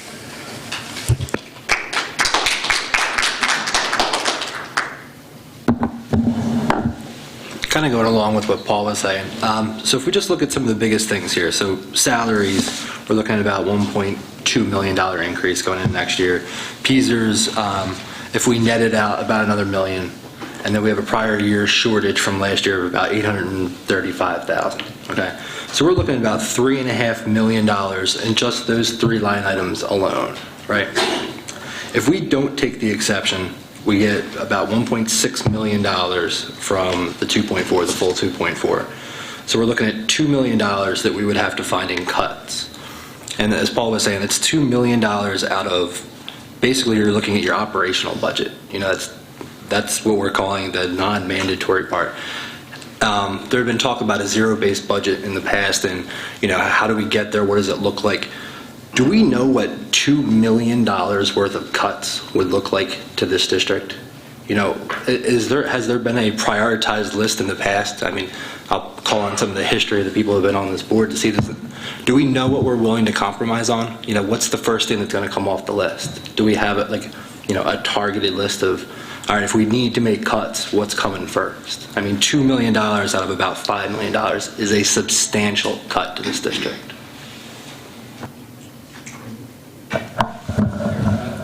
Well, not specifically. Sorry, I was addressing it to Stuart. I was wondering if he could reply first, and then yes, yep. The district has in the past prepared a list of items that would be used for discussion purposes. I know it was something that has been discussed as we would look through operational side issues. It really comes down to more gainful discussion in terms of the board, finance committee, administration, what things we would look to prioritize, what things we wouldn't look to prioritize in terms of our operational side of our budget. Certain things that maybe administratively we would look at one way would be more important to finance committee and or the board. So it really is more of a dialogue that we would have to create on how we would look to identify certain things that we would say this would be an item where we could look at it in terms of either reduction of that cost center, elimination of that cost center, or some other variation of that. So it really would be more of a dialogue to start as we would start looking at that operational side of our budget and what items that we would identify and we would associate with an area that we could either eliminate, reduce, whatever the case may be. If I could just add real quick, while Mr. Riley is referring to a list, that preceded us. We just happen to have those documents, so please don't ask me for those. And not in all seriousness, I want this board to understand that you know, to start having that type of discussion at this stage of the game is inappropriate. What I mean by that is, you know, by no means do I want to talk about any doom or gloom situation here today on December 7th. I've just started work with my administration. We are trying to get to the end of what would we be considered a draft, but we also feel that very responsible for us to bring before the board this matter based on the information we have and based on the information you have. And so the decisions that you may choose to make this evening should be based on the information you have today, not what you perceive I'll have for you in the future. Will we get a balanced budget? We certainly will have a balanced budget. I can't tell you what that will look like today, but we will work and we will get that done. You will help put parameters around the things that we need to do administratively, and we will work with our administration, and we will come back with a solution. But I can't tell you this evening, having conversations about cuts and stuff like that, it's really not a matter for the board to talk on December 7th, because we're just not ready yet. But it's also irresponsible for me not to bring what information I have before you so that you can at least consider it in time, if you so choose, to either take the exceptions or not take the exceptions. So I apologize for putting you in this situation in terms of not having the ultimate information like you would have in June, but I certainly need you to understand that there is a first step to the process, and the first step in the process is just that. When you take a first step, either way, that's the direction that you will give us. We either keep with the resolution that was passed on the 24th, or we have a recommendation for something different. Whatever it is, we will work and we will get the job done. But that's for you to determine. There was a lot of good comments from all members here this evening related to the budget, and they're very thoughtful and they're very appropriate. So I just want to say those things and turn my mic off. Any other comments related? Might as well be everybody. Well, with all due respect to Mr. Roth and the historical perspective here, I think we have to agree that what we're looking at in terms of a budget right now is not something that we typically see. We do not know what money we're getting from the state for 15-16, let alone what we'll be getting for 16-17. So that combined with the reduced timeline of the budget with the presidential primary next year kind of creates a perfect storm for things that could potentially go wrong. And I think I agree with what others have said tonight, that it would be irresponsible to limit ourselves to just the Act 1 index at this point. I think that we have to allow the flexibility of the exceptions. What's the timing for, Stuart, for the building level budgets? When will you're just starting that process, is what we just said. When will you have the first round of those numbers accumulated? Well, we would typically bring that plan for the January meeting to bring that presentation, that draft to the board. That's typically the time frame that we'd come before the board on. Okay. Any other comments? Just another question, if I may. What is the magnitude by school, say, of the building level budgets? What are we talking about in dollars, typically for an elementary school or the high school? Elementary budgets, 70 to 90,000 per building. Secondary, high schools, a little over 300,000. Just as you get a flavor, middle school Arcola's $160,000, $170,000. So if you cut those to next to nothing, it's not really very much of an effect on the amounts that we are talking about here. As a total to our budget, that would be an accurate statement. Any more comments? All right. Well, then I'll give my comments. I appreciate everybody's thoughtfulness in their comments. It's a tough budget cycle. We have a lot of things we're dealing with. Several of those were touched on. We're coming into a period where our PSERS responsibilities and commitments are growing each year for the next few years. So while we all have our personal opinions about the PSERS, it's a fact of life, and we have to address those over the next few years. We also have only 2 board members that have more than a couple days of experience sitting at this table, and we have 6 board members that are new to this process. So not only do we need to get educated very quickly on the process, we need to be able to make very good decisions along the process. And while Mr. Dorn pointed out he didn't take the normal path to get here, I really look forward to gaining from your 30 years of experience at GA and how you can help us with the budget.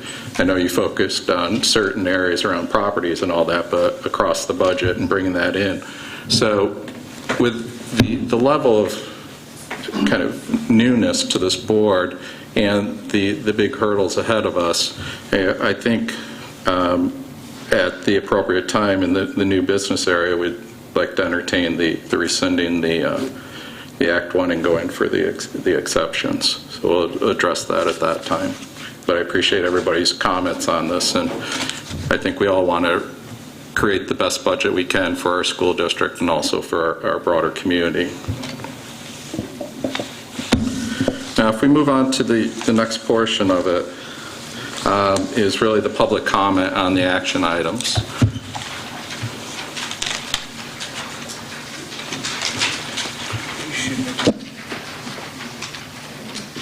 Hi, Andrew Sander, Lower Providence. I just want to make a comment regarding the budget and trying to pass, to say that you wouldn't want to take an exception. I agree with some of the board members who say it would be irresponsible. You have to look at some of the actions that the past board has done last year.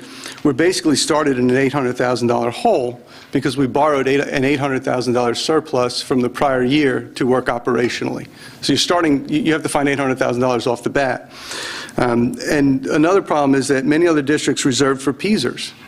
We really have not done our job, and we've not communicated that to our public, that we have not reserved very well for PEASers. As it was said, even though it may not be popular, it is a fact of life. You can't get away with not paying it. You have to pay it. It's a liability. So especially with the one exception we could take would be regarding PEASers. I think the board needs to get a really good understanding of where we stand with that before saying, hey, we're just going to say today we're not going to vote to take a PEASers exception. And also, as Stuart and Mr. Dorn discussed, the capital reserve is quite low, and that's been a function of past boards not wanting to invest and put the money in and try to skim by.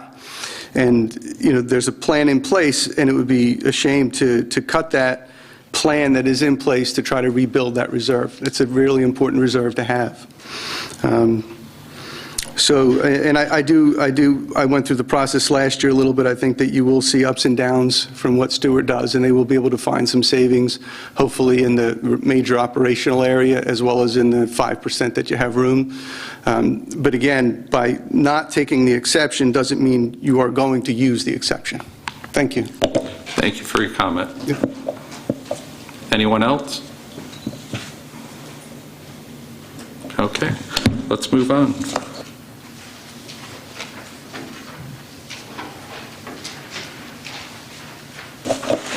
We'll move on now to approve the board meeting minutes. I'd like to make a motion to approve the board meeting minutes. Do we have a second? All in favor? Okay. Yeah, just discussion. We have some discussion? Yeah. Thank you. See, it's good having some experience on the board. I also liked where you referred to me and youth in the same sentence, by the way. That doesn't happen too often anymore. Can we have a discussion on the opening up to discussion? I just have a question concerning these minutes. They're a totally different format than we've had in the past. We're using the agenda manager system evidently, and there doesn't seem to be anything that provides for someone to sign the minutes, which maybe this is just the format that we were given them, but I don't have any problems with the content of them. It's just the format. I will look into that with the agenda manager company, and we'll find out what that, how to address that. Any other comments? All right, should we approve the minutes? Do we have a first, second? All those in favor? Okay, it's unanimous.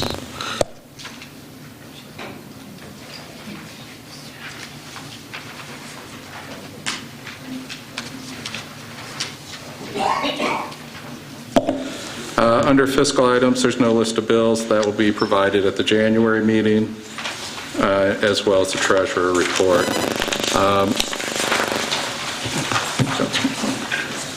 In terms of personnel items, okay, Mr. Harney. Yes, thank you. We just have a few this evening for your approval. We're asking for your approval to an extension of an uncompensated leave. We have 2 supplemental contracts, which are additions to our coaches list from last week. Both of these were vacant last week, and both hires have been approved. We have 1 addition to our classified substitute list, which I always like to refer to as its common name with us, is our casual on-call list, which is our support staff substitutes. and I'm asking for your approval for this month's attached list of volunteers. Thank you, Mr. Harney. Does anybody want to take any of these individually or comment? Or I'd like to make a motion to approve all the items in 10. Do I have a first? Thank you. Second? Vote? Unanimous. Okay, thank you. The next is the curriculum and programs. Ms. Catone? There's nothing to report this evening. All right, thank you. Dr. Zerbe, the policy? There's no items in our policy for the board to consider this evening. Okay, thank you. And then under other, Dr. Zerbe, the gifts? Thank you. I'm asking the board to approve us accepting a gift of $2,500 from St. Andrew's Evangelical Lutheran Church for the backpack program at Eagleville Elementary School. Thank you, Dr. Zerbe. A couple things. One is the dates of the board meetings. Right now, we're just going to put up the next board meeting as Tuesday, January 26th. We got to vote on that. Thanks. Learning on the job. Appreciate it. Make a motion, accept it. Second. Vote. All in favor? Thank you. You folks will keep me honest. I appreciate it. Now, let's move on to item 14. The dates for the board members' calendars. All we're going to put out there for now is the next board meeting being Tuesday, January 26th. In terms of the committees and everything, we're going to be forming the new committees. Some of our committees, all the members left, others, the majority of the members left. So I'm going to be reaching out to each of the individual board members and asking them what their priorities are, where they would like to focus, and I appreciate that feedback. I'd like to get people aligned to the committees they want to, and Mr. Roth, I knew you weren't coming in here expecting to volunteer for the one you did, but I appreciate that. The other thing I would like the board to consider, and we can talk about it next time, is with everything that we're talking about with the finances and how we have a lot of challenges this year and expect to have a lot of challenges going forward. I'd like everybody to consider bringing back the working session on a monthly basis. And at first I was thinking we would have some discussion now and talk about it and get it out there, but I'd actually like everybody to put some thought into it prior to the next meeting, and we'll have a discussion there. With the idea that for the first 6 months, it's all of us rolling up our sleeves and working on the finance. I think the financial budget is always a challenge. Everybody recognizes that. And with Harrisburg, dragging their feet, it creates issues for us. And also, the amount of the budget that is locked in between everything we talked about, I think it's a real challenge for all of us. And I think everybody has, a different perspective on how we should tackle that, whether you run a florist shop that's up to your ears in flowers right now, or you spent, decades working in a large company at GE, or you're working in finance and the others. So I'm hoping everybody can bring a perspective to that and allow us to work together as a team to really tackle that budget, as opposed to just leaving it to a small committee or 3 or 4, given the importance of it. So if you could give that some thought between now and next time, we'll have a discussion and a vote on that at the next meeting. Okay. Old business. There is none. Makes it easier when there's a lot of empty items on here. New business. There was talk earlier about the Act 1 and taking the exceptions. There's a lot of good comments about a lot of the uncertainties and everything out there. So I anticipated that this might come up, so I thank Dr. Zerbe for crafting my words so Mr. Bardo wouldn't have to keep poking me and saying, you can't say that, you can't say that.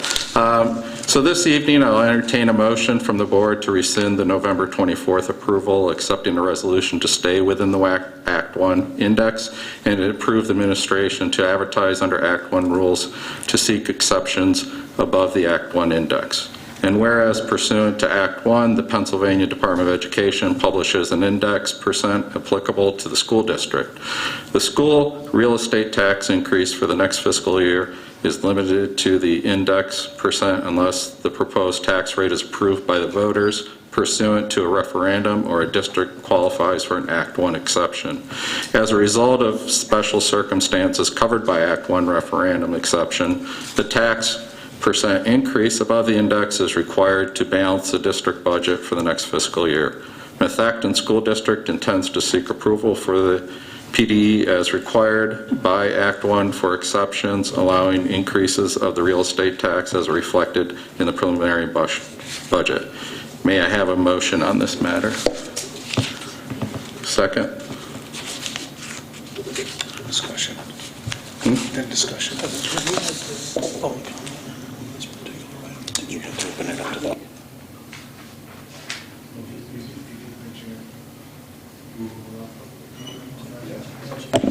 You know, I mentioned this briefly before, so I don't know if everybody picked up on related to public comment that you could have talked about that then. But now that I read this, I just want to make sure everybody's aware that they can speak on this now, if anybody has any comments they want to make.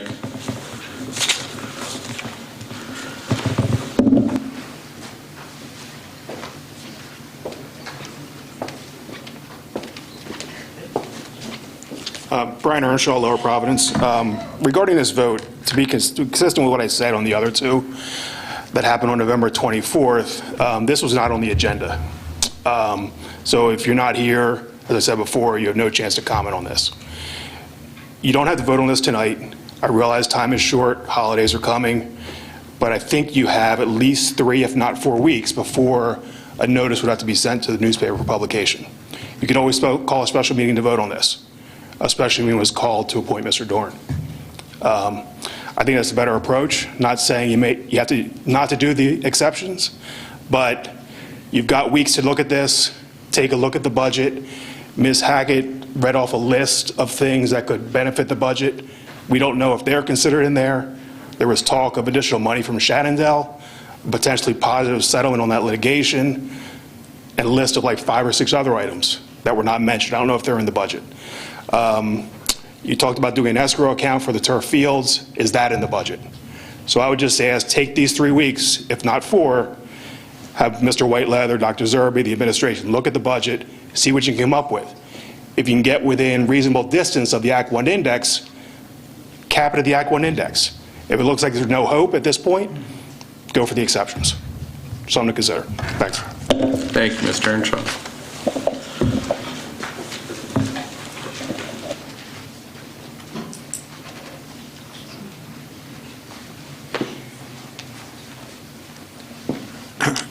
John Andrews, Lower Providence. First off, congratulations to the new board. You're off to a good start. On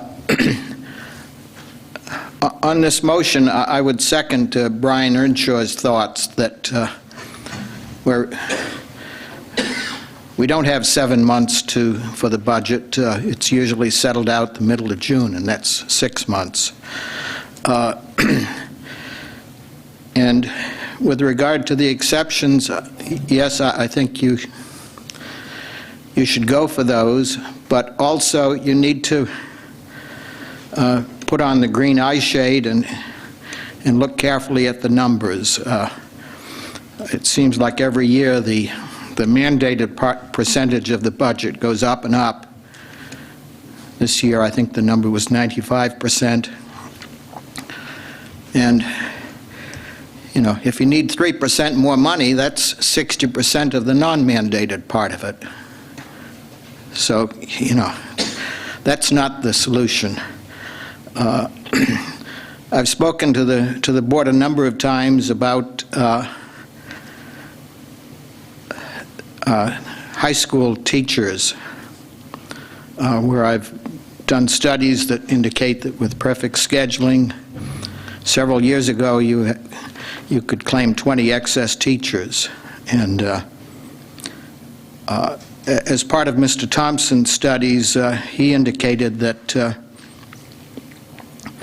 one of the physical plant inefficiencies in the high school is that the high school is a long, narrow building, and there's one corridor that's crowded when classes are changing. So, maybe the utilization of the high school rooms, for instance, could be oriented more to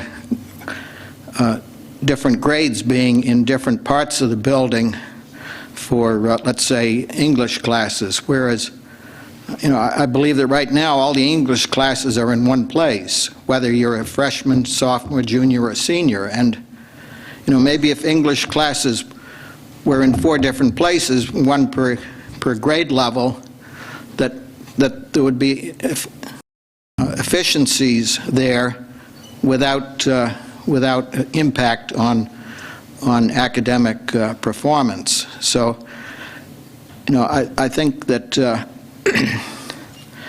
there are efficiencies that can be done, whether it's here or at GE. 20, 30 years ago at GE, Jack Welch would have focus groups looking for the low-hanging fruit, and the company did very well by having efficiencies and still getting the product out. And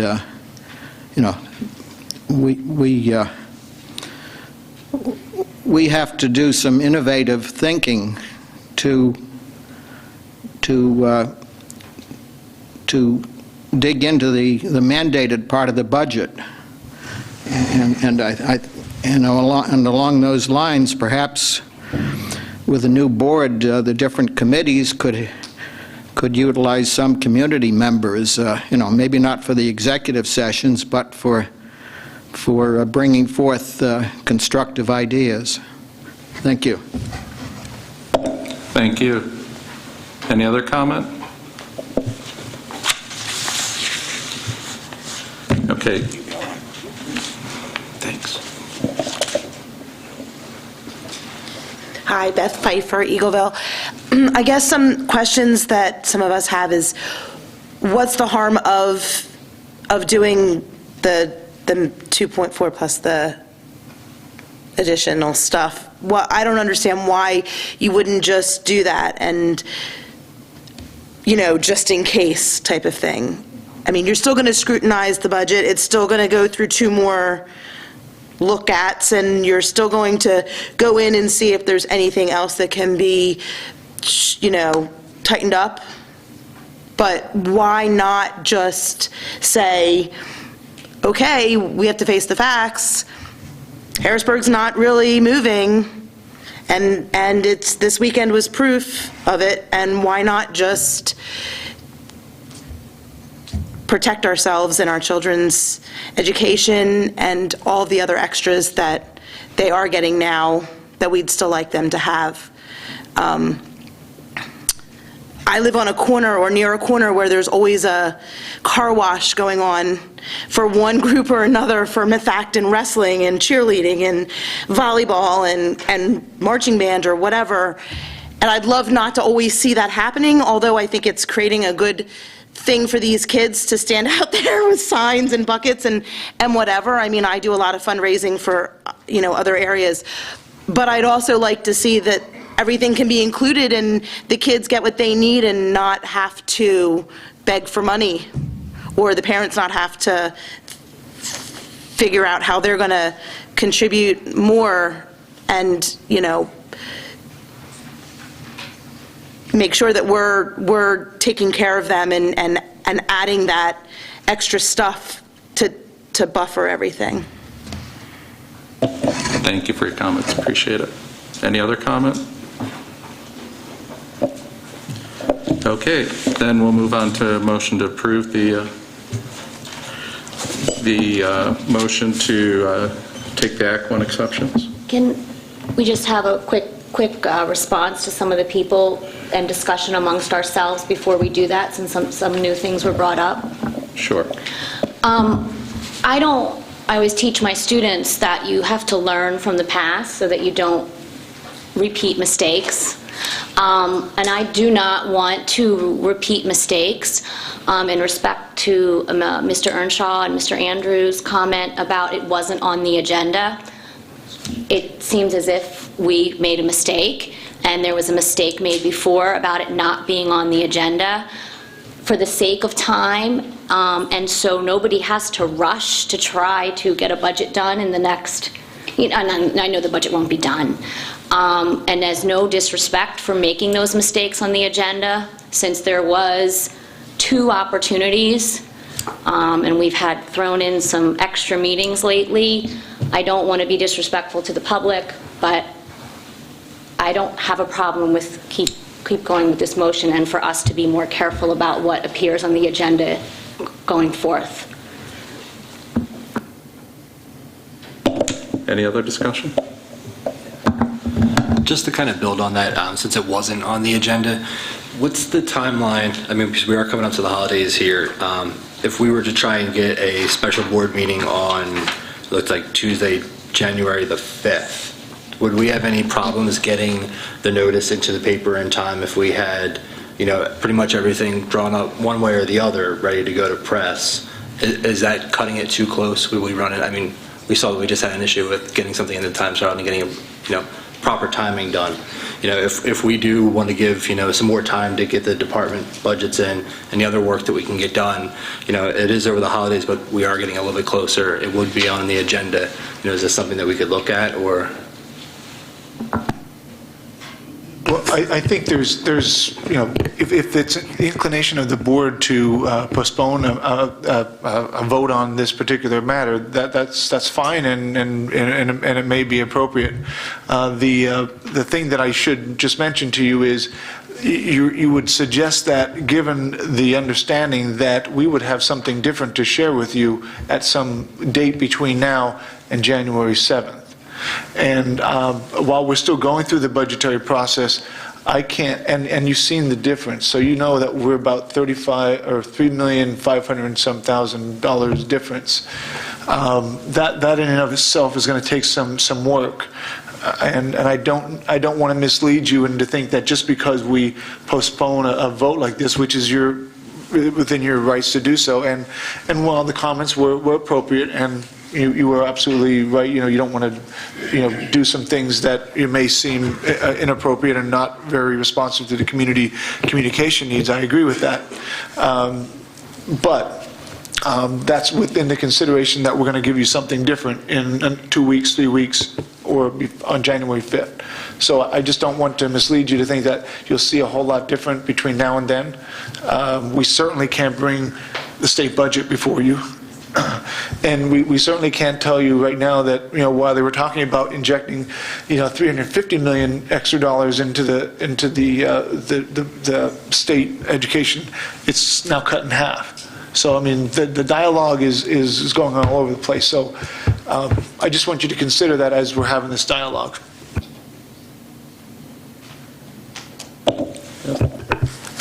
To follow up on Andrea and Mike, I think probably it is prudent for us to postpone. Also, I would like to have Mr. Phillips weigh in on this. So if we can postpone sometime prior to the 7th, it probably makes sense to make sure that we do not repeat things that we felt that should be handled differently. I think I just need a better understanding on new business. If it is from a perspective of we can vote on or not vote on it, but we need to get a little more clarity among ourselves as a group of 10. So as opposed to starting off with some type of process that may not be the best first step, let's try to schedule something in early January and at least get all 9 of us voting on it.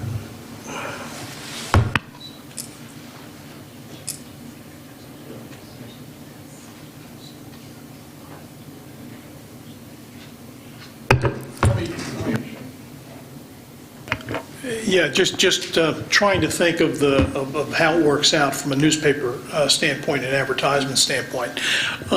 If you have to have something publicly advertised on the 7th, you're going to need a meeting before the 5th, because the 5th would give you an approval to have it delivered to the newspaper on the 6th. That's the day it has to be actually physically printed in the paper in order to give the 24-hour legal notice for that to make sense. So you're probably going to have to back this thing up a little bit. You might want to do it at some time in a week or two from now, rather than doing it in January, because I know when you get close to January, you're really going to be up against it in terms of dates and the like.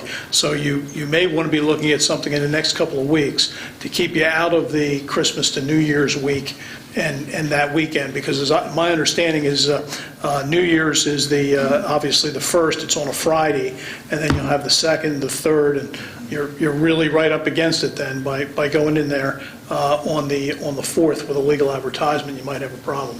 Frank, are you saying, in other words, you can only advertise it within, are you talking about the actual, the date of the meeting? What are you talking about? If you're going to have a meeting to approve this on the 5th. Right. Okay.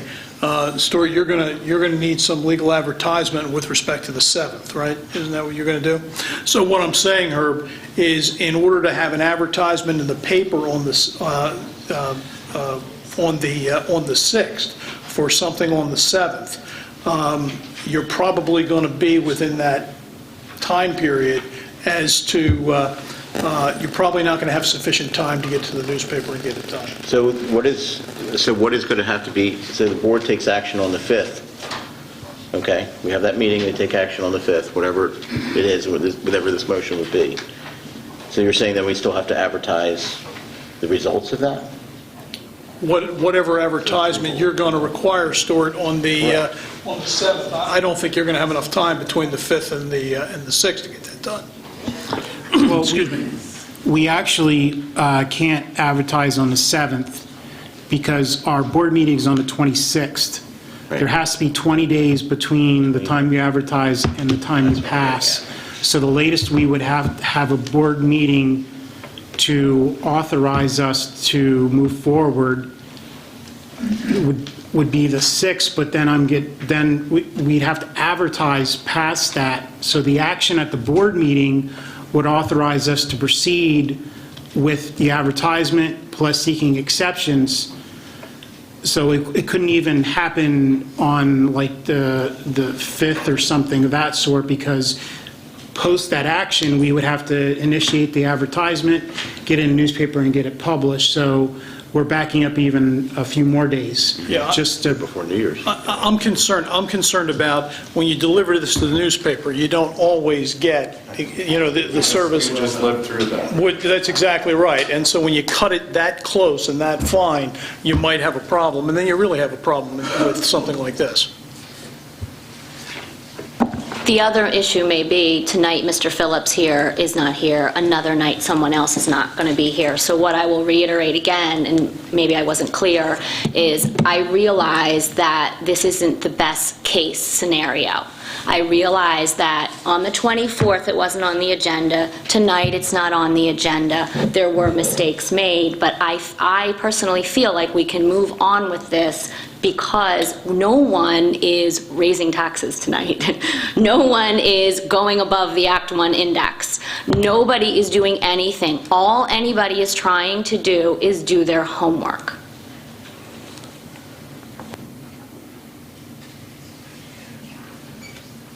You have a motion on the floor. Yeah, any more discussion? As I said when I introduced the declining the Act 1 exemptions at the meeting on November the 24th, one of the things that we have done for the last 3 years is to have a surplus. Last year's surplus was a great surplus due in part to some extraordinary things. However, every year that we have had a surplus where we have promised to pay all the things that we wanted to pay, that means we raised the taxes higher than we needed to for the taxpayers of this district. And if we do not take the exceptions, then we are going to have a sharper pencil, and we will keep the taxes lower for the taxpayers. Thank you. Any more comments? So we have a motion on the table.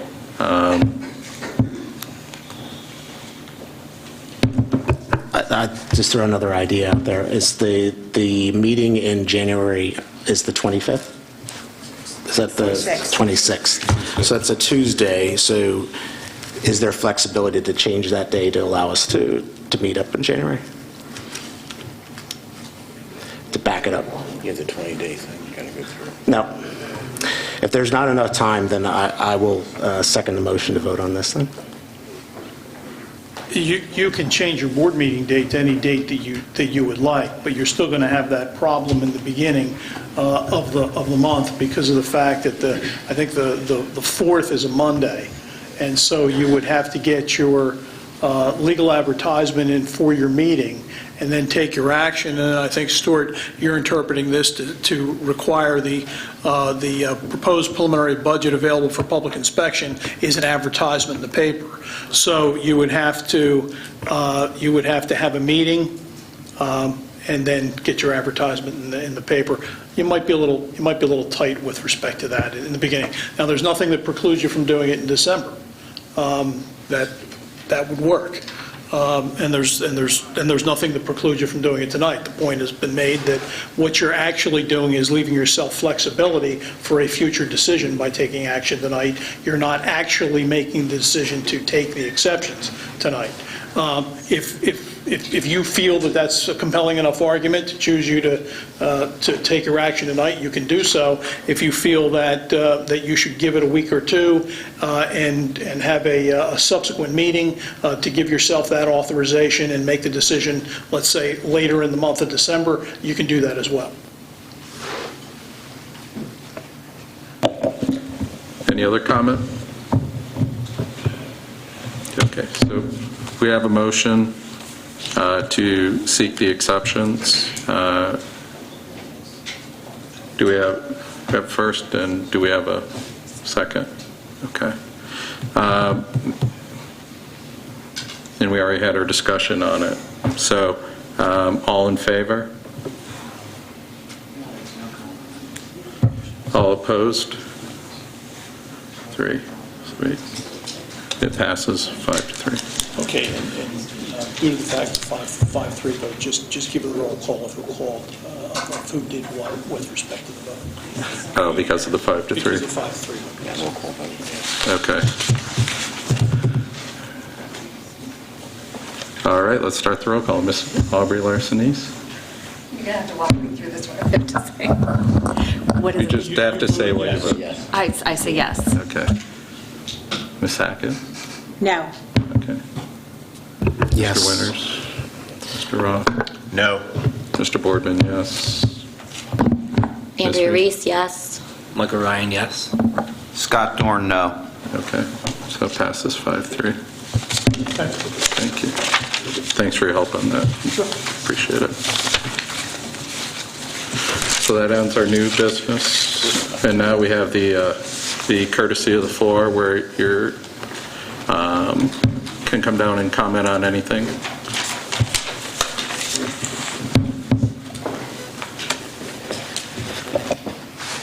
Hi, Pete DiPiano, Audubon. Welcome to the new board members. I know I like the fact that we're turning the page and we're moving forward as a group. And last week, I just had a disgusting feeling in my stomach watching what took place, and I was curious over, you have your hands full with the budget. I was curious in the coming months if the board would be kind of coming together with Dr. Zerbe's direction and perhaps your solicitor's direction to consider fine-tuning the processes should there be another resignation. Just something to consider. I've looked at Phoenixville, some neighboring districts, and their process it's similar, but it's a little more detailed. And I was just curious, thinking about that and coming up with some more specifics might avoid the whole commotion and everything we witnessed last week. So just something for you to consider as you begin your new endeavors as a group of 9. Thank you. Thank you.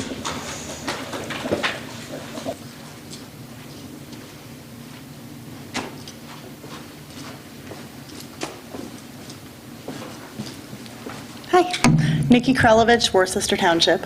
I just wanted to say, having sat through board meetings my first year here, this was refreshing to hear the discussion. Mr. Dorn, I enjoyed what you brought to the table, Mr. Roth and Ms. Hackett. I really enjoyed hearing you both speak a lot more tonight, and of course the new board members as well.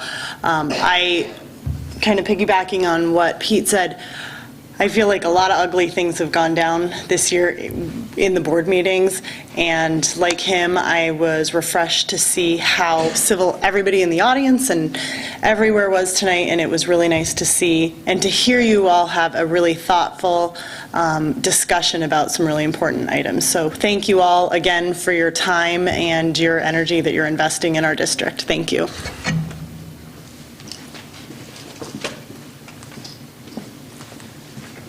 Hi, good evening. Karen Gormley, Lower Providence. Welcome to all the new board members tonight. I actually have a question for Mrs. Katona. In regards to your presentation tonight, the numbers that we were seeing from our PSSAs, how they've decreased. Correct me if I'm wrong, I just want to clarify. For our K through 4 math program, we are on everyday math. In 5th, they go to My Math, 6th, Glencoe Math, 7th, Common Core Progress Math, and 8th grade back to Glencoe Math. Is there any talk or plans for any more consistency to our math curriculum?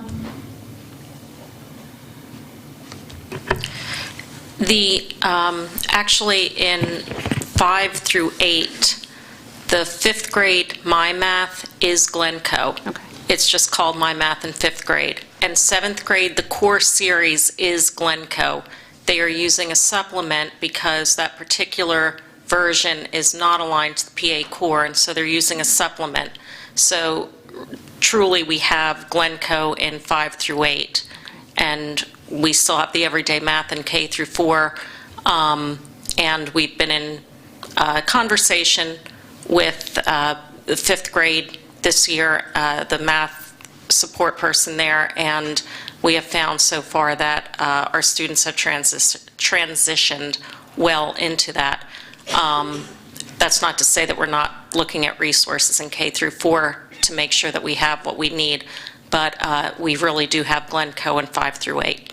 Okay, and has the have you seen the transition be as smooth for the children who were in the pilot program 5th grade last year, since we didn't choose that program going forward? Has that? I'm sorry, I don't So last year, it was Go Math, I believe, was the pilot program. There was 2 pilot programs, and did we? There were 2 pilot programs. Did we choose one of those 2? It was the Glencoe that we chose? The Glencoe is what we chose, Okay, yes. and for the other children, has that been a smooth transition? Have you? Yes, they have done what they need to make sure that everybody's on the same page going in. Okay, thank you.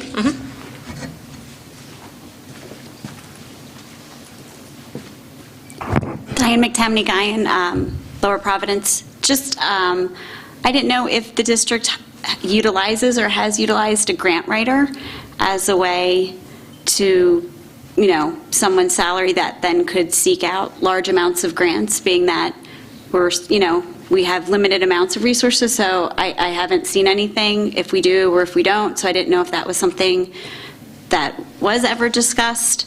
And secondly, Mr. Andrews was talking about kind of, community innovative ideas, and just, I know in my own district, every year the community, we hold an innovation celebration where the community comes in with their own ideas to save money. And I know, for example, the one year a student actually came up with an idea that if you just change the font of how you print, and I'm going to say, I think it saved like $100,000. I mean, he was pretty bright.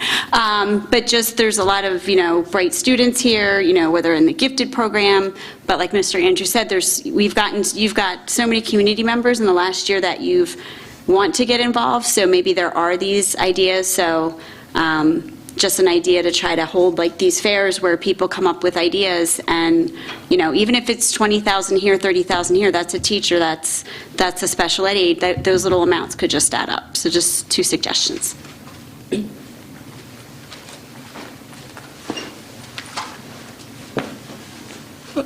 Matt Bogard, Lower Providence.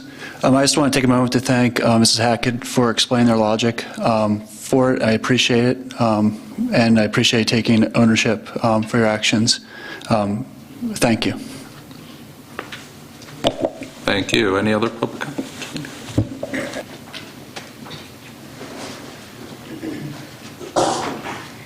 Candy Alaba, Eagleville. I was interested in discussion about when having to print a notice in the Times Herald by the 7th of January.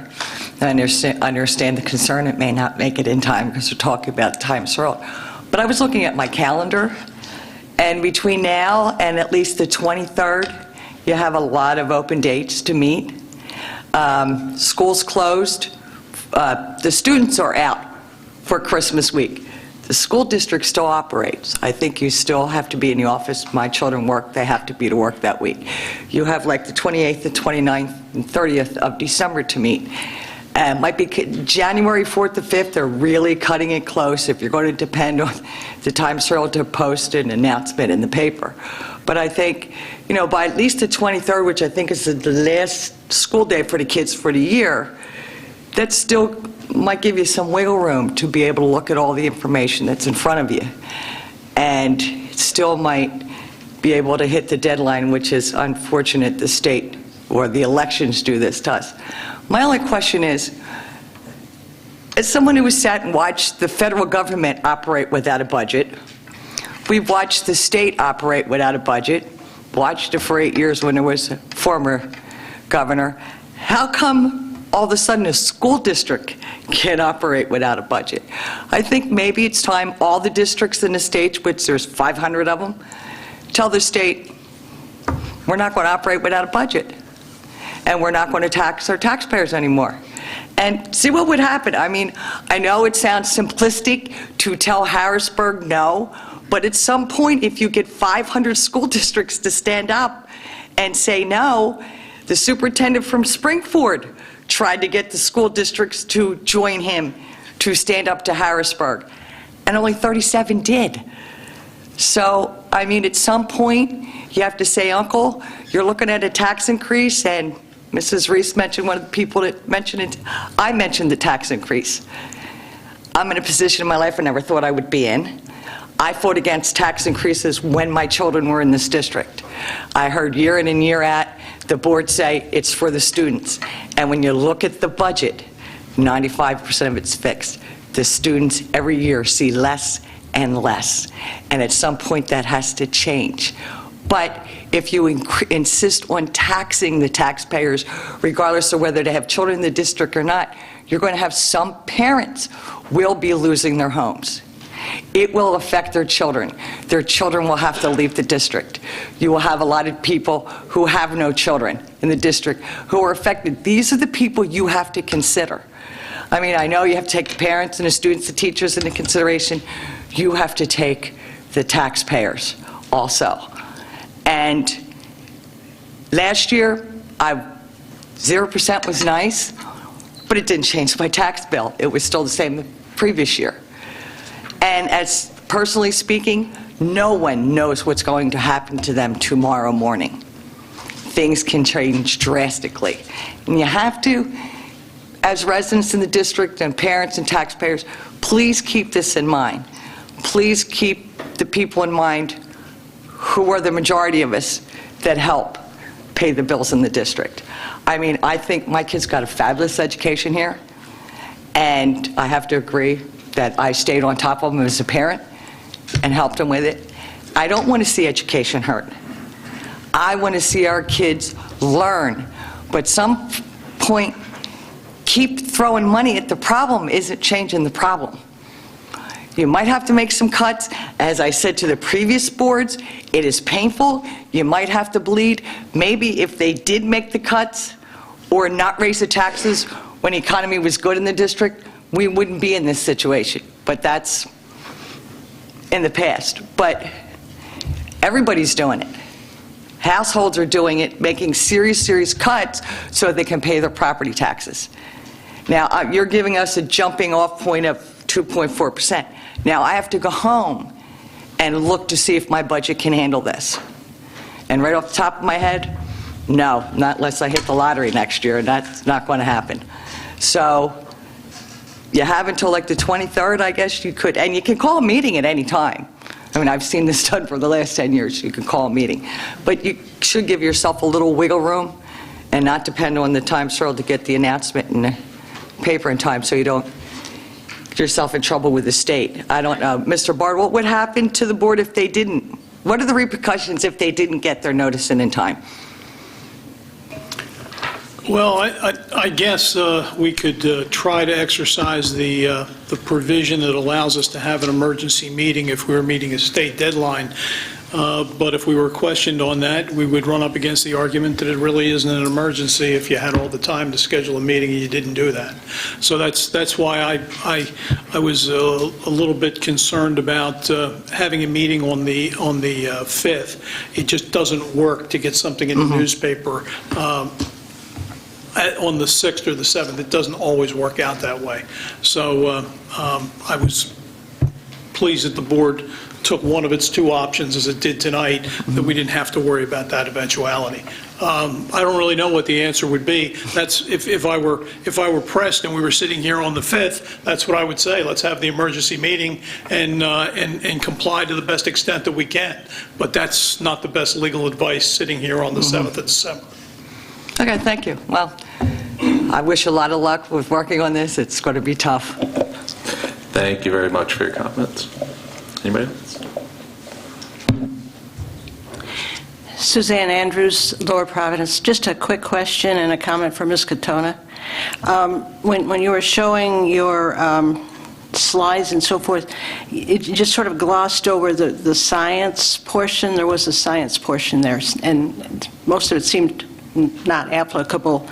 And I don't think the state really tests, does it, for science? But The state tests in grade levels 4 and 8 in science. Oh, they do? Yes. Because it seems like there's not as much focus on science as I would have liked to have seen over the years, because, you know, quite rightly, children have to learn how to read, and certainly they need to do the math. But especially in the elementary years, it doesn't seem like there's as much time spent on science, considering, you know, the world we're going into, that I believe there should be more stress on science as well. That's...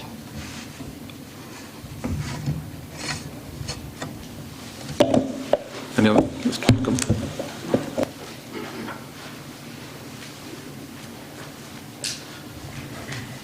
Joe Bickelman, Audubon. I just want to congratulate the new board. I wish them the best of luck and best wishes through the year. There's a lot of work to do. As far as the budget process, last year we received a budget booklet prepared by Mr. Whiteleather at the end of the process after the final budget in June. I think it would be a good idea to have a budget booklet put together with that first preliminary budget or proposed budget, you know, that comes out the end of January or in February, you know, and that booklet should be one that has comparative data in it, you know, budget to budget or projected actual for this year to budget for next year. It also should include things like a staffing report, number of positions of professional staff by subject category, and non-professional staff, custodians, aides, playground aides, and things like that, because the budget is made up of people. You know, it's 75% salary and benefits. So put this information in the budget booklet so the taxpayers can get a handle on the budget in plain English. You know, you can have comparisons of object to object areas, you know, for or function to function areas, and you can see how much the budget increases. We have a lot of people with finance backgrounds. I'm sure some things like this will happen. I just think it's a good idea to have that type of information in the hands of the public, you know, put online, you know, so we can print out certain pages and zero in on it. And I think it should come out in late January or February so that we can see these variances across the different categories in the budget. And I think it should show those things. Thanks.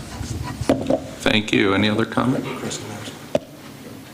I just want to make a comment towards that. I hope that through this process that we can find a way to educate not just the 9 of us on the board, but also the public along the process, because it really comes down to choices. So I understand that there's different views of the choices, but I think we should have a public view of that and have the budget process be something that is participated by many and viewed by many well before May. So I just want to follow up on that. Any other comment? Okay.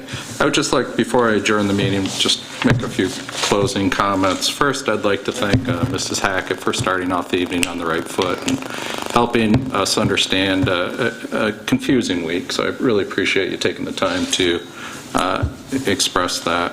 And as Mr. Doran said, he didn't get here the normal way, but I'm really looking forward to working with him. He brings a wealth of information and experience, and I look forward to that. And my son tells me your daughter's in his class, so we got to figure that out because I'm not sure if that's true or not.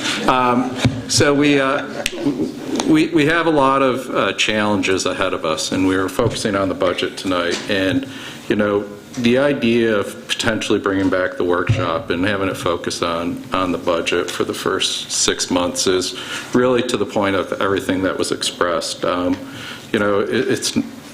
It's a tough situation that we're in from a budget perspective in terms of what everybody else tells us we need to do, whether it's the state or any other governing agency.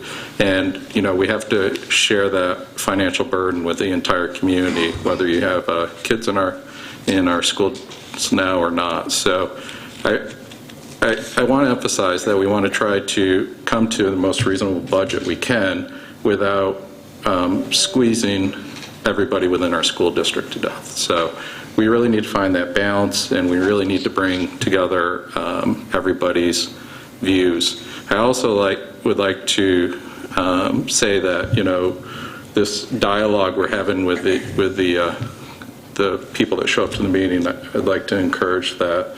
I'd like to see our solicitor work a little bit at these meetings in terms of telling us you might not want to answer that, tread lightly there, but open up a dialogue where when we feel comfortable answering, we will answer. And when we don't know the answer, we'll get back to you in an appropriate amount of time. So, I'd like to encourage that as a group, and I'll be doing that as myself. I'd also like to thank everybody on the side table, helped me fumble through my first meeting as president. Everybody was helping me out and reminding me what to do and not to do, so I really appreciate that. I felt like a real team up here tonight in terms of everybody helping me out. So with that, thank you for all you folks for coming out tonight. We greatly appreciate that. Though we'll be coming out with an agenda later on, our expectation is for the January to give an update on Audubon and projections and all that. Given the amount of new people on the meeting for this time, we didn't feel like it would be good to put too much burden on our shoulders. So that will be coming out later on, but I know that's been an important topic for a lot of people, so I just wanted to get the word out there now, and you can spread the word to the rest of the community beforehand, just to let them know that is one of the topics we'll be bringing up. Having said that, I guess I'll adjourn the meeting. See, they're all helping me out. I got to do a motion to adjourn the meeting. First, second. All those in favor, vote. All right. Thank you.